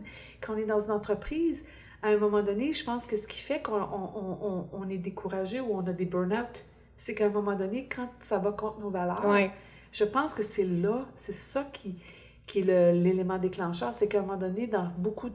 Le fit n'est plus là. Le fit n'est plus là, puis on a peur. On a souvent peur, surtout nous autres les femmes. Je pense que c'est très féminin. Et on se valorise beaucoup à travers notre travail aussi. Tellement. Donc, quand ça ne marche plus, c'est la fin du monde. Oui, puis on se remet en doute. Puis ce que je trouve aussi avec les femmes et les jeunes femmes, c'est que on manque de confiance. Alors, ça, c'est mon truc en ce moment. Est-ce que c'est pour ça que tu as pris des cours en coaching? Oui, absolument. À propos d'améliorer notre confiance? Absolument. Puis sais-tu ce qui est tellement drôle? Parce que ce qui est arrivé, c'est que en 2001, j'ai acheté un livre. C'était une coach américaine. Puis ce livre-là, je l'ai acheté parce que en 2001, j'avais été voir Oprah Winfrey. Elle faisait des séminaires dans 4 villes américaines. Quand tu es venue au Centre Bell, il y avait, je pense, 15 ou 10 000 personnes. Moi, je l'ai vu, il y avait 1500 personnes dans la salle. C'était pas cher, là. J'ai acheté un billet. Écoute, j'ai acheté un billet pour aller à Baltimore. Je pense que le billet m'a coûté 185 $ américains. Le matin, tu avais 2 heures avec elle. Tu avais un petit déjeuner, un lunch. Après ça, tu avais l'après-midi avec cette coach américaine qui s'appelle Cheryl Richardson, qui avait écrit un livre vraiment que moi m'avait percuté. Puis C'était quoi le livre? Écoute, je me rappelle pas du titre, mais c'est un de ses premiers titres de Cheryl Richardson. Et puis, elle allait être là. Fait que j'ai acheté le billet. Et là, on faisait vraiment un après-midi. Alors, au début, les 2 premières heures, c'était Oprah qui parlait de sa vie, tout ça. Et l'après-midi, c'était vraiment un travail avec une coach, là. Et je suis revenue, puis là, je me suis dit, waouh, c'est ça que je veux faire, parce que c'était un peu proche de travailleur social, psychologue. Ben oui, mais ça a toujours été... C'est connexe, tu sais. Tout est connexe. Oui, ça se tenait. Puis là, je me dis, je vais être une coach. Mais il n'y avait rien à Montréal. Et c'est éventuellement que j'ai parlé à une psychothérapeute qui, elle, m'a dit, il y a des cours de coaching qui vont se donner au Centre québécois PNL, et c'est comme ça. Et je suis allée là-dedans, pensant le faire pour les autres. Mais en faisant mon parcours de coach... Ça t'a aidé? C'est moi. Parce qu'il faut travailler sur soi avant de... Tellement! Puis avant pas juste ça, c'est qu'est-ce que j'ai réalisé en faisant ce cours-là, que j'avais jamais vraiment, je pense, vraiment réalisé? C'est que je souffrais du fait que j'avais pas fait de cégep et d'université. Ah oui, t'étais complexée? Oui. Je réalisais que je doutais de mes capacités en business, même quand je regardais, puis... J'étais capable de faire des choses. Puis, tu sais, moi, j'ai un chum qui est comptable, puis je suis très bonne avec l'argent, puis je suis bonne avec les chiffres. Puis lui, il me disait, mais c'était comme quand ta mère a dit que t'es belle. C'est ta mère. T'as crois, ça mais compte ça pas. compte pas. Mon chum, autant je le crois, quand il me dit des choses, des fois, je me disais, oui, mais lui, t'as pas eu de validation. C'est ça, il manque un peu d'objectivité parce que il m'aime tellement, puis, tu sais, il est fan, comme moi, je suis fan. Mais... Puis quand j'ai fait les cours de coaching, ce que j'ai réalisé en finissant, c'est que j'étais bonne. Tu sais, t'es obligé de faire... C'est un cours sérieux, là. J'ai plus que 1000 heures, puis à la fin, tu suis une personne pendant 6 mois, puis à travers un miroir où ton superviseur est de l'autre bord, puis...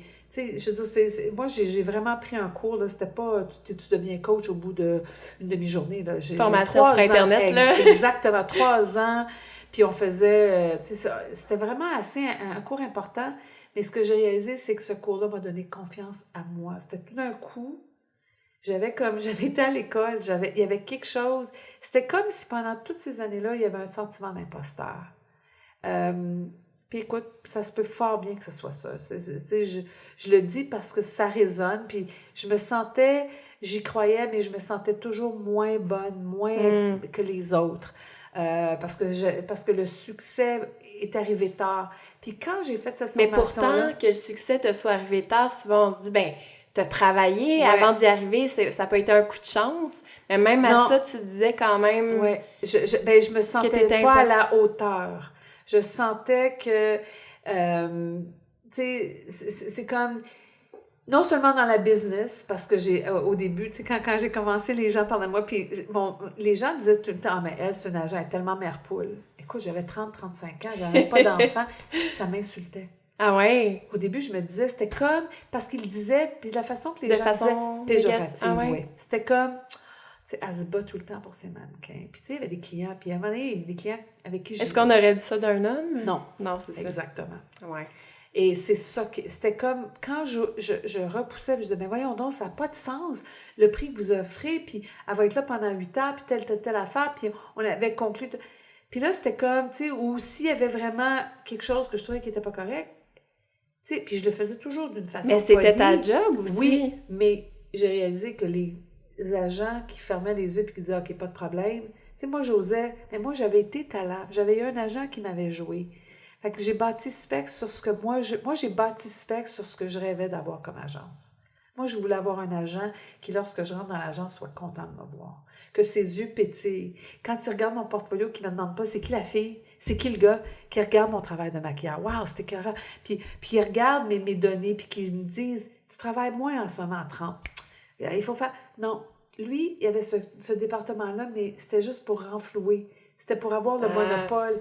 Donc, tu as été déçue. J'étais hyper déçue. Puis après, à la fin, quand je l'ai laissé, j'ai su qu'il m'avait joué financièrement. J'ai eu des preuves qu'il avait empoché de l'argent. Puis ça m'a écœurée. Et là, je me suis dit, j'avais jamais voulu être agent, jamais. Puis c'est une cliente qui m'a demandé d'ouvrir une agence, puis j'ai commencé avec elle, puis au bout de 2 ans, elle m'a dit, achète mes parts, j'ai acheté ses parts, parce qu'elle trouvait ça bien trop dur, bien trop compliqué. Mais c'est elle, puis là, j'ai fait comme, je suis vraiment tannée d'être maquilleuse. OK, ouais, être agent. Tu sais, je te dis, puis je le dis pas, j'étais pas stupide, mais j'avais pas de plan. Et quand les gens me disent, mais quand tu étais jeune, c'était quoi tes rêves? Je leur dis, j'ai jamais eu de rêve, moi. J'étais pas... Non, j'ai jamais eu ça. Puis pourtant, j'ai le bonheur facile. Moi, je me considère une femme extrêmement heureuse, puis tu sais, j'ai une belle vie, puis ça, mais j'avais pas de rêve. Je me suis jamais vue jeune, j'allais faire ça. Tu sais, moi, je viens d'une famille qui s'est séparée, c'était les premières années. Et c'est ma mère qui est partie. En 69, c'est rare dans ces années-là. C'était encore plus rare. Et je pense que ça a tellement été un coup qu'après ça, j'étais en mode survie. Parce que mon père s'est retrouvé avec une ado, ma soeur avait 14 ans, moi j'avais 9 ans. Et là, du jour au lendemain, j'ai changé d'école. Mon père disait à l'école privée. J'ai été obligée de redoubler parce qu'il n'y avait pas de place. Tu sais, j'étais en 3e année, j'avais eu une moyenne d'après 92, tu redoubles parce que tu rentres dans une école européenne. Et je pense que... Puis encore là, c'est pas une plainte, là, c'est un constat. Parce que je regarde ça, les gens me demandent, moi, mais quand tu étais petite, qu'est-ce que tu rêvais de faire? Je ne me souviens pas d'avoir eu des rêves ou des désirs de « Oh, j'aimerais tellement ça. Oh, je voudrais me marier. » ou « Je voulais être... » Non, moi, ce que je voulais, c'était très pratico-pratique. Jour le jour. D'ici un mois, là. C'est pour ça que je te dis, quand j'ai manqué la date de cégep, je me suis retournée, j'ai fait comme « OK, il faut que je trouve un cours. » OK. Je me rappelle même pas comment j'ai trouvé le cours. Je me suis enregistrée, tu sais, il n'y avait pas d'Internet, c'est ça. Ouais. Ça t'a mené là où t'es aujourd'hui. C'est incroyable. C'était pas mauvais pour moi. Puis, tu sais, des fois, là, moi, je fais beaucoup de podcasts, j'aime ça. J'écoute des podcasts. Puis, tu sais, des fois, j'écoute aussi beaucoup de ce que j'appelle du soul food. Je suis abonnée à quelque chose, puis il y a des entrevues avec ce qu'ils appellent des penseurs, des gens, que ce soit en marketing, dans plein d'affaires, mais il y a toujours un lien humain. C'est toujours, ça passe par la personne, puis c'est... En tout cas, j'en écoute beaucoup, puis ce que je trouve intéressant, c'est que des fois, ils vont faire un travail, ils vont te faire du travail, puis tu sais, tu prends des notes, puis ils vont parler des rêves, puis même aujourd'hui, si tu me demandes, c'est quoi tes désirs? Y a-tu des affaires? Je suis pas quelqu'un qui est porté par ça, puis je pense que c'est aussi ce qui fait que j'ai le bonheur si facile. Je suis pas souvent déçue. Ce que t'auras jamais. Exactement, c'est ça. Ouais. Puis en même temps, peut-être que c'est plate, mais puis en même temps, c'est négatif, oui, parce que je me contente facilement. Fait que j'ai réalisé que j'ai appris ça dans ma jeunesse, que, tu sais, avec mon père, ben écoute, les affaires que les filles font, mon père n'était pas au courant. Fait que tu deals avec, puis ma grande sœur, elle avait le contrat. Fait qu'on a appris beaucoup de choses nous-mêmes. Et puis je pense que ça fait partie de ça. Mais en même temps, toutes les deux, ma sœur aînée et moi, on a été, tu sais, on n'a pas été élevés avec une mère, mais on a aussi eu on est toutes les deux en couple depuis plus de 20 ans, couple solide, tout ça. Je pense que d'avoir été élevée par un homme, ça m'a appris d'autres choses. Ça m'a appris, peut-être ça m'a appris la résilience aussi, je sais pas. Mais j'avais pas ces rêves-là. Alors, j'ai pas été déçue. J'ai été plus, comme je dis, déçue à travers mon travail. Déçue de réaliser que des fois, les gens peuvent profiter de toi. Profiter. Tu sais, j'ai appris vraiment, là, c'est quoi la business avec les 2 pieds dedans. Et là, je le dis très franchement, j'ai été extrêmement déçue. Ou de réaliser comment dans mon industrie, peut-être que c'est comme ça dans toutes les industries, mais dans mon industrie, comment les gens sont hypocrites, comment t'es dans une soirée... Puis je pense qu'on s'en sort pas, peu importe ton travail. OK. Je pense que c'est le même partout. C'est plate. Ah ouais. C'est vrai. Puis il y en a plein de monde comme moi, là. Mais il y en a d'autres... Puis là, t'es entouré de gens qui sont... Ils te disent « Bonjour, ça va? » Puis ils te regardent, puis ils te regardent même pas, ils regardent en haut de ton épaule pour voir, y a-t-il quelqu'un de plus intéressant que toi? Puis Puis c'est Mais tu t'en rends compte. tu t'en puis rends il compte, floue personne oui, avec cette exactement. Les autres, stratégie. ils s'en foutent. S'en Puis là, foutent, toi, t'es ouais. comme, tu fais comme, ben, viens même pas me parler, ça me tente même pas. Fait que, tu sais, la beauté, c'est que j'ai appris, puis maintenant, tu sais, quand je suis capable, mais tu sais, au début, t'arrives, puis t'es pleine d'ambition, t'es pleine de passion, De bonne puis volonté. de bonne volonté, puis de bonne foi, puis moi, j'avais cette croyance, comme je t'ai dit au début, que je croyais qu'il était vrai, qui est pas de bonne croyance, puis je l'ai plus, mais si tu traites les gens bien, les gens vont te le renvoyer. Pas partout. Non! C'est pas vrai. Oh boy! Il y en a qui le font, mais c'est pas tout le monde. Mais c'est pas parce que les gens te traitent mal Eh, que tu dois faire pareil. Oh non, ça C'est jamais. ça. Mais ce que je réalisais, c'est que, puis ça revient à ce que je te disais, je voyais chez l'autre tellement de potentiel que des fois, mon côté sauveur, je voyais que... Et ça, je l'ai appris à la dure, et c'est vraiment une thérapeute que j'ai consultée parce que j'avais le même problème qui revenait. Puis à un moment donné, j'ai fait comme, OK, attends une minute, là. Puis c'est elle qui m'a vraiment fait prendre une prise de conscience, qui m'a dit, tu sais, Marie-Josée, si tu te promenais, là, puis tu voyais une fille magnifique qui est itinérante sur la rue, mais elle est magnifique, est-ce que tu t'arrêterais? J'ai fait que... J'ai été vraiment... J'ai dit probablement pas. Ben, elle dit, c'est un peu ça que tu... Puis elle dit, là, elle m'a demandé pourquoi. Puis j'ai dit, parce que, oui, elle pourrait... Mais le coup, tu sais, je sais qu'elle vient avec... Ben, elle dit, c'est un peu ça. Elle dit, c'est parce que tu sentirais que même si elle a les critères, vous n'êtes pas compatibles. Ouais. C'est elle qui m'a appris ce mot-là, et je la bénis. Elle s'appelle Pauline. Puis là, Merci, Pauline. merci, Pauline. J'ai eu comme un bing moment. Quand elle m'a dit ça, j'ai dit... J'approchais les mannequins avec mon côté sauveur. Ouais. Ils me parlaient, puis écoute, mon staff le savait. Si j'avais... Mais c'est parce que tu peux tellement t'épuiser là-dedans. Et je me suis épuisée. Ouais. Et j'ai été chanceuse, par exemple. Tu sais, j'ai pas fait de burn-out, j'ai pas fait de dépression. J'ai ce côté un peu... je suis capable, à un moment donné, de réaliser, oups, puis je fais beaucoup, depuis le début. Je prends des vacances, j'ai toujours pris des vacances. Même, je me faisais critiquer. La première année, j'ai pris une semaine de vacances, puis j'ai un photographe qui m'a dit, mais voyons donc, une agence, ça prend pas de vacances. Pour qui tu te prends? Un être humain. Ben oui, puis là, je me suis dit, mais voyons, c'est pour ça. Puis là, je me suis sentie coupable. Ben oui, c'est sûr. Je me suis sentie c'est coupable. sûr. Puis là, je me suis dit, mais ouais. Mais dans ma tête, c'était pour ça que j'avais voulu avoir une entreprise, pour avoir une qualité de vie. Je voulais être capable de... Je me disais, si j'ai des enfants, je veux pas manquer le récital de ballet, je veux pas manquer le récital, la game de baseball, ma petite qui fait du karaté, qui joue au hockey. Je veux être là. Fait que, je vais être obligée de travailler, puis des fois de prendre des... Mais, tu sais, alors tout ça faisait que, tu sais, j'ai appris à la dure, mais en même temps, ce cheminement-là, puis le fait que je voyais chez l'autre des choses, puis que j'oubliais de penser que cette personne-là vient avec un bagage. Mon staff, des fois, il disait « OK, là, on est dans le trouble. MJ est dans la pièce. » Puis cette personne-là, moi, j'ai parlé il y a 10 minutes, puis elle a une histoire. Parce que l'histoire venait me... Oui, il y a des gens à qui j'ai donné une chance. Je me rappelle, j'ai pris une fille parce que j'étais tellement touchée par son histoire. Ça résonnait. Puis j'ai voulu, puis je l'ai aidée. Bon, elle n'avait pas tout à fait le bon profil. Elle a quand même travaillé, mais je sentais, puis j'ai veillé sur elle, puis non seulement j'ai veillé sur elle, mais à un moment donné, puis c'est là où je me suis dit, peut-être que c'était juste ça qu'il fallait que je fasse pour elle. Elle n'avait pas de mère, elle non plus. Et son père s'était suicidé. Sa mère était malade, en tout cas. Elle avait perdu sa mère très jeune. Puis, à un moment donné, elle vient à l'agence, puis elle m'offre un dessin. Puis elle a à peu près 17 ans, et c'est une artiste. Puis là, je lui demande, j'ai dit, ben voyons, est-ce que toi, tu fais du dessin depuis que je suis petite? J'ai déjà pris des cours de dessin? Elle me dit non. Puis elle n'était pas encore déménagée à Montréal. Elle venait du bout de Drummondville. Puis j'ai dit, tu sais, tu devrais prendre des cours. Puis j'ai dit, tu as vraiment... Je suis pas une connaissance, mais ma soeur est artiste. Ma soeur, elle peint, puis elle prend des cours.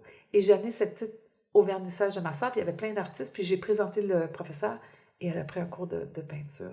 Et elle est devenue une artiste. Fait que, tu sais, j'ai pas fait d'argent avec elle.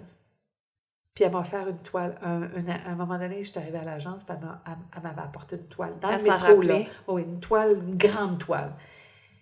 Ça, c'est pas mon travail d'agent, mais c'est mon travail d'agent. Fallait que tu le fasses. Je savais que mon équipe allait se poser des questions. Je savais que mon chum allait me dire, ben voyons, elle est cute, là, mais c'est pas de mannequin. Puis elle a fait quelques boulots, mais je l'ai faite. Et j'ai jamais eu de regrets. Je l'ai fait vraiment, je sentais que c'était mon travail en tant qu'humain. Cette petite-là... Travailleuse sociale. C'est agent, mais Ouais, exact. Mais tu sais, tu comprends ce que je veux dire? Ouais. Elle commence à me raconter son histoire, puis je suis touchée. Puis là, je la regarde, puis j'ai dit, tu sais, t'es vraiment mignonne, mais je suis pas sûre que je vais être capable de te faire travailler. Mais j'ai dit, c'est quoi, on va essayer. Et j'ai essayé, puis comme je te dis, elle a fait quand même des contrats, écoute, elle a jamais travaillé gratuitement, elle a toujours, puis à un moment donné, je l'ai envoyée à Miami pour L'Oréal, elle est allée faire un contrat, tu sais, elle a quand même, mais je savais elle pouvait pas faire une carrière, mais elle a commencé à peindre. Fait que ça, j'étais fière. Fait que c'est pour ça que je dis, quand tu es agent, ton travail, c'est de voir chez l'autre ce qu'il voit pas. Et je pense que ça, je l'avais. Ça, c'est une affaire pour moi de cœur. C'est que je vois chez les autres du potentiel. Oui, c'est ça. Ce qu'il fallait que j'apprenne, c'est la compatibilité. Oui. Et te donner du temps. Exactement. Et je l'ai appris. Alors maintenant, à la fin de la cinquantaine, j'ai plus de fun dans ma business que j'en avais. Parce que maintenant, je suis beaucoup plus détachée. Je sais ce que je suis capable de faire. Puis, tu sais, et c'est ce que je dis, puis je viens de lancer une nouvelle business, tu sais, cette année. C'est ce que je dis aux plus jeunes. Je leur dis, vous savez, vieillir, si on a ce privilège, c'est inévitable. Être vieille ou vieux, c'est un choix. Moi, je vieillis... C'est pas moi. C'est vraiment pas moi. C'est pas toi qui as inventé ça. Je l'ai volé. C'est une médecin que je suis qui s'appelle Dr. Christiane Northrup. C'est une OB-GYN, obstétricienne gynécologue américaine, qui est une vraie médecin, mais qui a toujours grosse présence médiatique à la télé. Elle fait des podcasts, elle a écrit plein de livres, puis elle a toujours fait de la médecine en prenant la globalité de la femme, spécialiste de la santé des femmes. Et puis, c'est elle qui disait ça. Puis quand elle disait ça, je disais, c'est vrai, parce que ce que je trouve, c'est que les femmes, les jeunes femmes, puis qu'on est plus jeunes, puis même quand on arrive à 40, 45, on a tellement peur de vieillir. Puis la beauté aujourd'hui, c'est qu'au contraire, on peut vieillir, puis on peut se garder en santé, puis on peut faire plein de choses. Pour ça, on vit dans une belle époque, on a cette chance-là. Moi, je trouve qu'on est tellement chanceuse. Tu sais, avant, à 65 ans, tu étais obligée de te retirer. Il y a une top mannequin, là, Mae Musk, qui est la mère de Elon Musk. 70 ans, puis elle a fait la campagne de CoverGirl. Elle a commencé à être mannequin à 60 ans. Ah oui? Oui! Wow! Mais je voulais t'entendre là-dessus, justement, le temps file, il va falloir qu'on se quitte bientôt. Mais tout ce rapport-là à la beauté, l'acceptation de soi, tu travailles avec des mannequins dans une industrie tellement difficile, tu parlais de diversité corporelle, qui est allée chercher des gens de plusieurs ethnies différentes, mais il reste que c'est une industrie où tu as des critères à remplir, tu en as parlé. Il faut que tu aies ce qu'il faut pour être mannequin, même si tu es mignon, il faut beaucoup plus que ça, il faut que tu aies une grandeur, tu as des critères, des proportions. Puis toi, comment tu, autant dans ta vie personnelle que professionnelle, comment tu gères autant ton apparence, mon à ton corps, mais celui de tes mannequins aussi? Ben, je te dirais que c'est sûr qu'en vieillissant, ça m'a confrontée. Et c'est sûr... De travailler avec des jeunes tout le temps même. Tu sais, eux autres, ils ont toujours la même âge quand ils viennent me voir. Oui, c'est ça. Moi, quand j'ai commencé, j'avais 30 ans. J'en ai 58. Ils ont tous 16, 17 ans quand ils viennent. C'est pas facile. Attends, tu sais, puis non seulement c'est pas facile, à 40 ans, j'ai eu des broches. Ça m'a confrontée parce que je me disais, oh my God, tu sais, je vais avoir la bouche puis des broches, là, vraiment pas transparentes. Vraiment, j'avais une occlusion à arranger. Confrontation, puis déjà là, ça a été vraiment difficile. À 50 ans, j'ai commencé à laisser mes cheveux naturels. J'ai eu très peur. Oui, t'en parlais tantôt, ta chevelure argentée. Ma chevelure argentée. Que les femmes l'assument. Oui, puis quand je l'ai fait, il n'y en avait pas beaucoup. Là, il y en a. Il y en a de plus en plus. C'est à la mode même. C'est la mode. Ouais. Mais quand moi, j'ai commencé, il n'y en avait pas. Et ça a été très difficile. Pourquoi tu l'as fait? Je l'ai fait parce que pour moi, ce qui est le plus important pour moi quand je me lève le matin, là, puis que je m'arrange, parce que je me maquille, j'aime ça encore me maquiller, puis t'aides les femmes de 40 ans plus à se maquiller, d'ailleurs. Oui, absolument. Mon nouveau concept de l'expérience beauté s'adresse aux femmes de 40 ans et plus, puis pour moi, c'est un moment avec soi. C'est pas juste se maquiller, c'est un moment avec soi, puis moi, tu sais, je m'assois sur une vanité, puis j'ai un miroir, puis c'est vraiment, c'est quelque chose qui est important, mais c'est intéressant parce que je l'ai fait. Parce que pour moi, le confort est extrêmement important. Pour être la personne que je suis, pour avoir accès à l'énergie que j'ai, il faut que je sois bien. Il faut que je sois bien dans mes vêtements. Il faut que je sois bien dans mes chaussures. Il ne faut pas qu'il y ait rien qui me tire, qui me serre. Pogné. Exactement. Et j'allais me faire la teinture, puis j'avais commencé au milieu de ma quarantaine, j'avais déjà commencé un virage vers les produits bio, naturels. Et là, il me restait la teinture.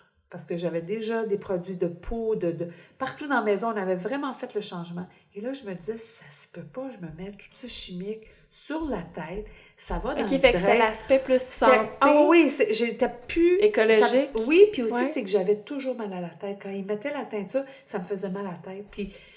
Puis c'est comme ça. Puis mon chum, il m'a encouragée. Il m'a dit, écoute, fais-le. J'ai toujours eu les cheveux courts. Je me suis coupé les cheveux hyper courts pour voir où j'étais. Et j'étais, à mon grand dame, j'étais complètement silver. Et là, je l'ai laissé. Honnêtement... Tu t'en doutais pas? Ben, je le savais que j'en avais beaucoup en avant, mais je pensais que j'avais encore au moins du pigment en arrière. J'en avais, mais j'étais quand même... J'avais du pigment, mais j'étais vraiment silver. Puis, ça m'a pris 2 ans. Ça m'a pris 2 ans Puis quand je pense à moi, là, comme là, s'il faut que je fasse un portrait dans ma tête, je me vois pas en silver. Je me vois encore en blond foncé. Ouais, c'est très, très, très bizarre. Puis quand je rêve jamais de moi en silver. Puis la personne qui s'est confrontée le plus, c'était ma mère. Ma mère a haï. Elle s'est teinte jusqu'à l'âge de 79. Puis elle a haï. Puis ça a causé beaucoup, beaucoup, beaucoup de tension entre nous. Elle ne comprenait pas. Ouais. Et j'avais des femmes... Mais c'est tabou, c'est niaiseux, mais... C'est fou comment ça confronte. Ah oui, comment ça confronte confronte les femmes. Là, moins, comme je te dis, parce qu'il y en a beaucoup. Mais je me faisais arrêter là, partout. Je me suis fait... Partout, je te jure, jamais les gens ont commenté sur... Jamais. Tu sais, j'ai pas une chevelure. Je me faisais arrêter par des jeunes femmes, des femmes dans l'autobus, au magasin. Il y a des femmes qui me parlaient de courage. Oh mon Dieu, moi, j'ai pas ce courage-là. Oh mon Dieu, j'aimerais ça être comme vous. Des jeunes qui m'ont dit... C'était-tu un compliment? Je sais pas. Je sais pas. C'est comme, il est beau ton chandail, moi, je le porterais pas. Exactement.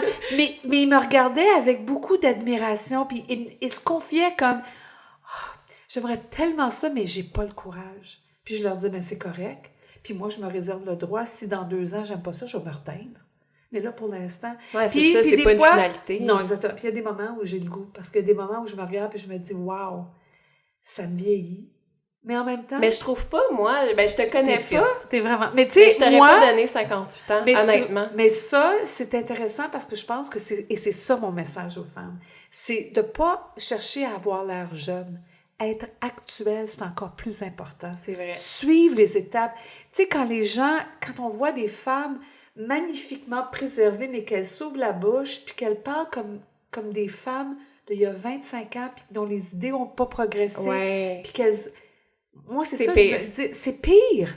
Fait que je me dis, est-ce que j'ai vraiment besoin, est-ce que j'ai besoin, quand tu me parles, que tu te dises, oh mon Dieu, elle est jeune? Tu sais, si c'est ça, great. Si je fais pas mon âge, c'est fantastique.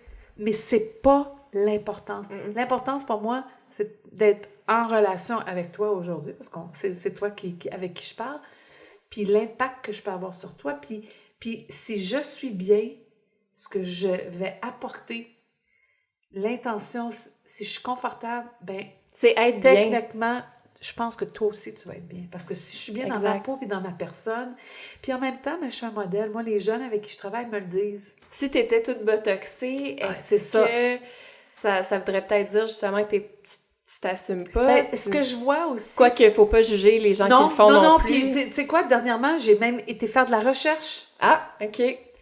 J'ai fait de la recherche. Mais ça aussi, c'est tabou. Ceux qui le font, des fois, veulent pas en parler. Puis moi, j'ai une mannequin là, que je viens de signer, là, qui était avec moi il y a longtemps, puis qui vient de revenir, qui a 62 ans, puis j'ai pas demandé, c'est elle qui me l'a dit. Elle m'a dit, attends, Marie-Josée. J'ai dit, my God, t'es tellement belle. J'ai dit, c'est sûr qu'il y a un marché pour toi de nouveau. Puis elle m'a dit, attends, là, j'ai fait quoi? Ça ne paraît pas. C'est plus les visages figés. Non, écoute, elle a eu... Il y a des retouches plus subtiles maintenant. Elle a pas de rides du tout. Mais c'est vraiment, elle dit, puis elle m'a montré l'avant et après. Puis avant, elle a l'air vraiment fatiguée, puis après, elle a l'air vraiment bien. Puis là, j'ai fait, je vais faire de la recherche parce que ça m'intéresse. Je voudrais questionner des gens parce qu'il y a des femmes qui m'en parlent, puis je voudrais avoir plus d'informations. Mais en même temps, ce que je veux aussi, puis ce que j'essaie vraiment de dire aux femmes, c'est le plus important, c'est que dans toute ma carrière, j'ai vu des mannequins se trouver horribles, se trouver alors laides, qu'elles se faisaient dire alors qu'elles magnifiques. Sont engagées pour leur beauté. Comme quoi la beauté, c'est tellement dans la tête. C'est tellement dans la tête. Et c'est ça, et je pense que c'est ça. mon constat. Et c'est ça mon message, c'est de dire aux femmes, ça fait 38 ans que je suis dans l'industrie, je sens qu'on a progressé, mais je sens tellement de femmes encore malheureuses, qui ne s'aiment pas, qui voudraient être quelqu'un d'autre, qui passent leur vie à se comparer. J'ai mes insécurités. Tu sais, quand je parle... Mais tout le monde le fait. Oui! C'est impossible. Puis on a toutes nos dirait... insécurités. Ouais. Mais en même temps, une chose que je savais pertinemment, c'est quand moi, mon maximum, j'ai 5 pieds 2. Je n'aurais jamais la grandeur de mes mannequins. T'aurais jamais pu être mannequin? Jamais! J'avais 5 pieds 2, puis j'avais jamais ce désir-là non plus. J'ai jamais voulu avoir ce désir-là. Puis je me faisais demander par mes amis à 22, 23 ans, ça te dérange pas de faire en sorte que les filles que tu maquilles soient encore plus belles? Mes amis y avaient pensé. Et je t'avoue, très sincèrement, j'avais jamais pensé. Parce que moi, comme je te dis, j'ai eu mes insécurités, j'en ai encore. Mais j'ai jamais senti que si toi, tu étais belle, et même plus belle, que ça m'enlèverait quelque chose. Au contraire. Il n'y avait pas de la jalousie ou de sentir menacée. Ça, j'ai pas ça. Ça, j'ai pas ça. Jalousie, envier quelqu'un. Moi, j'ai toujours eu une de mes meilleures amies, on est amies depuis qu'on est jeunes. C'est une fille de 5 et 11, une beauté. On rentrait dans des bars, tout le monde voulait, tout le monde C'était elle qui voyait. Oui, il passait par moi pour les hommes, les filles. C'était vraiment une beauté. Puis, elle s'est jamais vue comme étant belle. Toute sa vie, elle a essayé d'être quelqu'un d'autre, tu sais. Puis, alors, c'est pour ça que je me dis, c'est vrai, et moi, si j'avais une bonne plume, j'aimerais ça écrire à un moment donné, écrire un livre, écrire quelque chose justement pour parler aux femmes. Mais t'es tellement bien placée pour le faire. Moi, c'est ce que je pense, parce que je me dis, j'ai travaillé à l'intérieur de l'industrie, mais j'ai travaillé avec des consommatrices, je suis entourée de jeunes et de moins jeunes. Qui répondent aux standards que et tout qui le monde sont malheureuses. Ouais. Et qui sont les standards. C'est ça. C'est exactement, qui répondent, mais qui deviennent... Alors, c'est pour ça que je trouve ça important. Je trouve ça important aussi d'être un modèle, parce qu'on me le dit, que, tu sais, t'es un mentor, puis t'es un modèle, parce que je te regarde, puis même mes amis, tu sais, toutes mes amies se teignent les cheveux. Il n'y a pas une autre fille dans mon groupe d'âge, qui sont toutes plus jeunes que moi, puis tout le monde se teigne les cheveux. Puis c'est correct. Mais en même temps, je me dis, il y en a d'autres, il y a des femmes puis il y a des jeunes filles qui me disent, tu sais, je trouve ça le fun. Puis des fois, elles sont surprises, elles aussi, de savoir que je suis à la fin de la cinquantaine. Parce qu'ils me disent, waouh, j'aurais pas... Parce que c'est pas mon look, c'est mon énergie. Oui, c'est ça. Alors, puis tu pourrais te teindre les cheveux demain, ça serait pas contradictoire non plus. Pas du tout. Parce que je suis pas contre. C'est ça. Moi, tout ce que je prends, c'est de faire en sorte que ce que tu fais, une fois que tu le fais dans la journée, si t'es bien, tu y repenses plus de la journée. C'est vrai. Je vais donner l'exemple que je donne. Je te dis ça parce que je pense que tu vas voir, ça peut être une belle façon pour dire de conclure, mais quand je parle puis quand je fais l'expérience beauté, je leur donne toujours le même exemple. Je leur dis, il y a des matins, je suis sûre que toutes les femmes ont vu ça, je l'ai vécu même ce matin. Tu te lèves puis tu regardes tes cheveux puis tu fais comme, je pense qu'ils sont corrects. Oh non, je les laverai pas aujourd'hui. Et toute la journée, à chaque fois que tu te regardes dans le miroir, tu te dis « Oh, j'aurais dû les laver. Oh, tellement! Hein? C'est tellement classique, là. Et je l'ai vécu. Et toute la journée, ça te fatigue. Ouais. C'est rien de majeur, là. Il n'y a pas de sang. Personne s'en rend compte. Personne s'en rend compte, pardon. C'est juste nous. Ouais. Mais pour moi, le rapport à ton image, c'est ça. C'est comme les gens, quand on fait un régime, il y a beaucoup de femmes qui deviennent obsédées, pensent à ça toute la journée, qu'est-ce que je mange? C'est que ça devient une obsession. Moi, tout ce que je prône et ce que je veux dire aux femmes, c'est de trouver des façons qui sont équitables pour vous, mais qui sont en harmonie avec qui vous êtes et avec vos vraies valeurs. Si pour vous, être botoxé, maquillé, chromé, c'est important, mais qu'en même temps, vous êtes heureuse et quand vous arrivez quelque part, c'est ce qui irradie de vous, ben good for you. Je suis pas là pour dire à quiconque comment faire. Moi, c'est mon rapport. Moi, comme je le dis, il faut que je sois bien. Puis il y a plein d'affaires dans lesquelles je suis pas bien. J'aime pas ça porter des choses trop serrées. J'aime pas porter des fibres pas naturelles. J'aime ce qui est doux. J'aime ce qui est soyeux. J'ai comme un uniforme. Moi, j'aime ça l'hiver. Je suis toujours en pantalon, en jeans. Je vais travailler en jeans. Puis des chemises ou des chandails. Ça, c'est mon... L'été, j'aime les robes. That's my go-to. Mais il faut que je porte des choses confortables. Puis il faut que je sois capable de... Tu sais, je porte un sac à dos parce que quand je rencontre des gens dans des soirées, je vais être capable de donner tenir un verre de vin, donner une carte. Ça, c'est moi. Mais c'est pas toi. C'est pas... Alors, c'est vraiment ça que je prône. J'espère que les femmes deviennent la meilleure qu'elles puissent être d'elles-mêmes. Pas de copier quelqu'un d'autre. On est unique, on est toutes uniques, on a toutes nos particularités et on a tout notre sens et tout notre être. Et c'est ça la beauté des années, c'est qu'on arrive éventuellement en harmonie. En tout cas, j'espère qu'on arrive à être en harmonie. Puis c'est sûr que ça passe par l'image. L'image, c'est la première chose que les gens voient de nous. Ben exactement. Oui. Alors, qu'est-ce qu'on veut projeter aux autres exactement. aussi. Puis être en harmonie. Puis, tu sais, il y a beaucoup de gens qui vont me dire, ouais, mais, tu sais, l'habillement, c'est important. Oui, c'est important, mais il faut que ça fitte avec... Tu sais, ça nous arrive aussi, on voit des gens, tu vois une fille qui tire toujours sa robe. Elle a mis une robe courte, mais elle ne l'assume pas, la tire. Ou une femme qui a porté une robe tube puis qui n'arrête pas de relever. C'est pas illégal. Ou quelqu'un qui marche avec des talons n'est pas capable de marcher dedans. Pour moi, là, ce que tu fais, là, tu n'es pas à ton meilleur. Parce que tu as acheté quelque chose, parce que tu as acheté le marketing qui vient avec, pensant que cette paire de chaussures-là te rendrait plus belle. Mais ouais. tu marches et tu marches mal. Fait que t'es pas dans ton être. T'es dans ton « Oh mon Dieu, j'ai de la misère à marcher » ou « Oh mon Dieu, je suis en train de perdre ma robe » ou « Oh mon Dieu, je peux pas respirer parce que ma robe est tellement serrée » ou... Tu comprends ce que je veux dire? Fait que c'est pour ça que moi, étant dans l'industrie, n'ayant jamais été mannequin, ayant toujours été dans l'extérieur, je pense que mon rapport avec moi-même, écoute, ça a été, comme pour beaucoup de femmes, il y a eu des challenges, mais d'emblée, je pense que j'étais chanceuse parce que j'étais quand même, depuis ma tendre enfance, j'étais quand même assez bien dans la personne. J'étais une petite, apparemment, très enjouée, très... tu sais, j'étais de bonne humeur. Fait que je pense que déjà, I was wired that way, tu sais, j'étais comme, comment on dit, j'étais programmée de cette façon-là. Alors, j'avais pas cette difficulté-là. Puis c'est un peu ce que je partage, que ce soit avec les... Parce qu'un mannequin, quand un mannequin a confiance en elle ou en lui... Ça fait une différence. Ça fait une grosse différence. Puis, tu sais, l'estime de soi, plus la confiance, fait qu'éventuellement, on est capable d'avoir et de faire respecter sa valeur. Se faire respecter sa valeur aux autres. Si t'as pas de l'estime, si t'aimes pas qui tu es... T'as beau être beau... Puis si t'as pas confiance, tu peux être arrogant, mais si t'as pas vraiment confiance, c'est ça. C'est qu'éventuellement, tu n'auras pas cette capacité de faire en sorte que ce soit ton patron, ton conjoint, qu'il y ait un respect de ta valeur. Et je pense que les trois sont liés. C'est vrai que c'est un beau mot de la fin. Écoute, pour moi, ça fait effectivement une belle conclusion. Ouais. C'est une belle trilogie.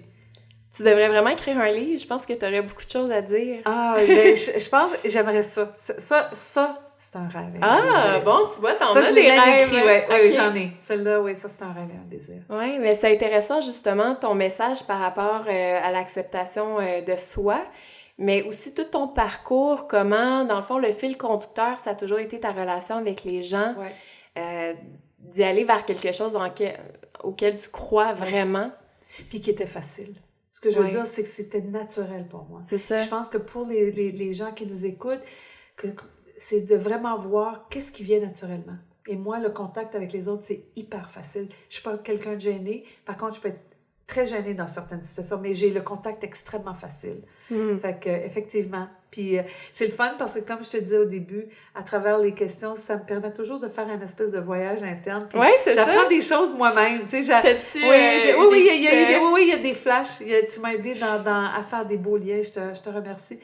J'ai beaucoup apprécié la conversation. Ah, merci. Ben, vraiment, je te remercie pour ta générosité aussi. Tu m'en as dévoilé tellement sur toi, sur ton parcours. Je trouvais ça important. Oui, c'est vrai. C'est super inspirant. J'espère que ton message saura se transmettre à plusieurs personnes. Puis en tout cas, du moins pour moi, ça m'a beaucoup touché ce que tu as dit, vraiment.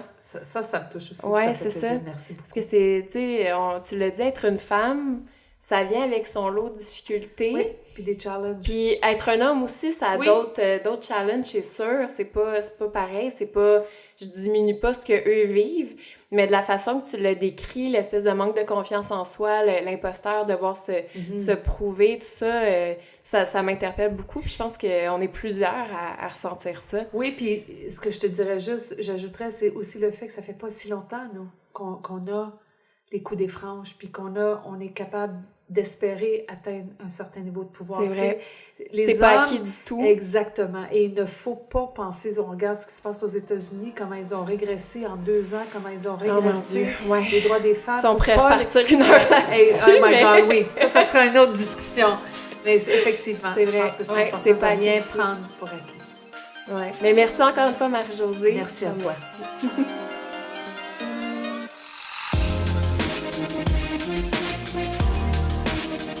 On vient d'entendre ma découverte numéro 11. Si vous n'aviez pas écouté les 10 autres épisodes de ma découverte, je vous invite à aller sur le madécouverte.ca. Vous allez pouvoir écouter les épisodes sur les plateformes de votre choix. Je m'appelle Élise Madé. On se retrouve très bientôt.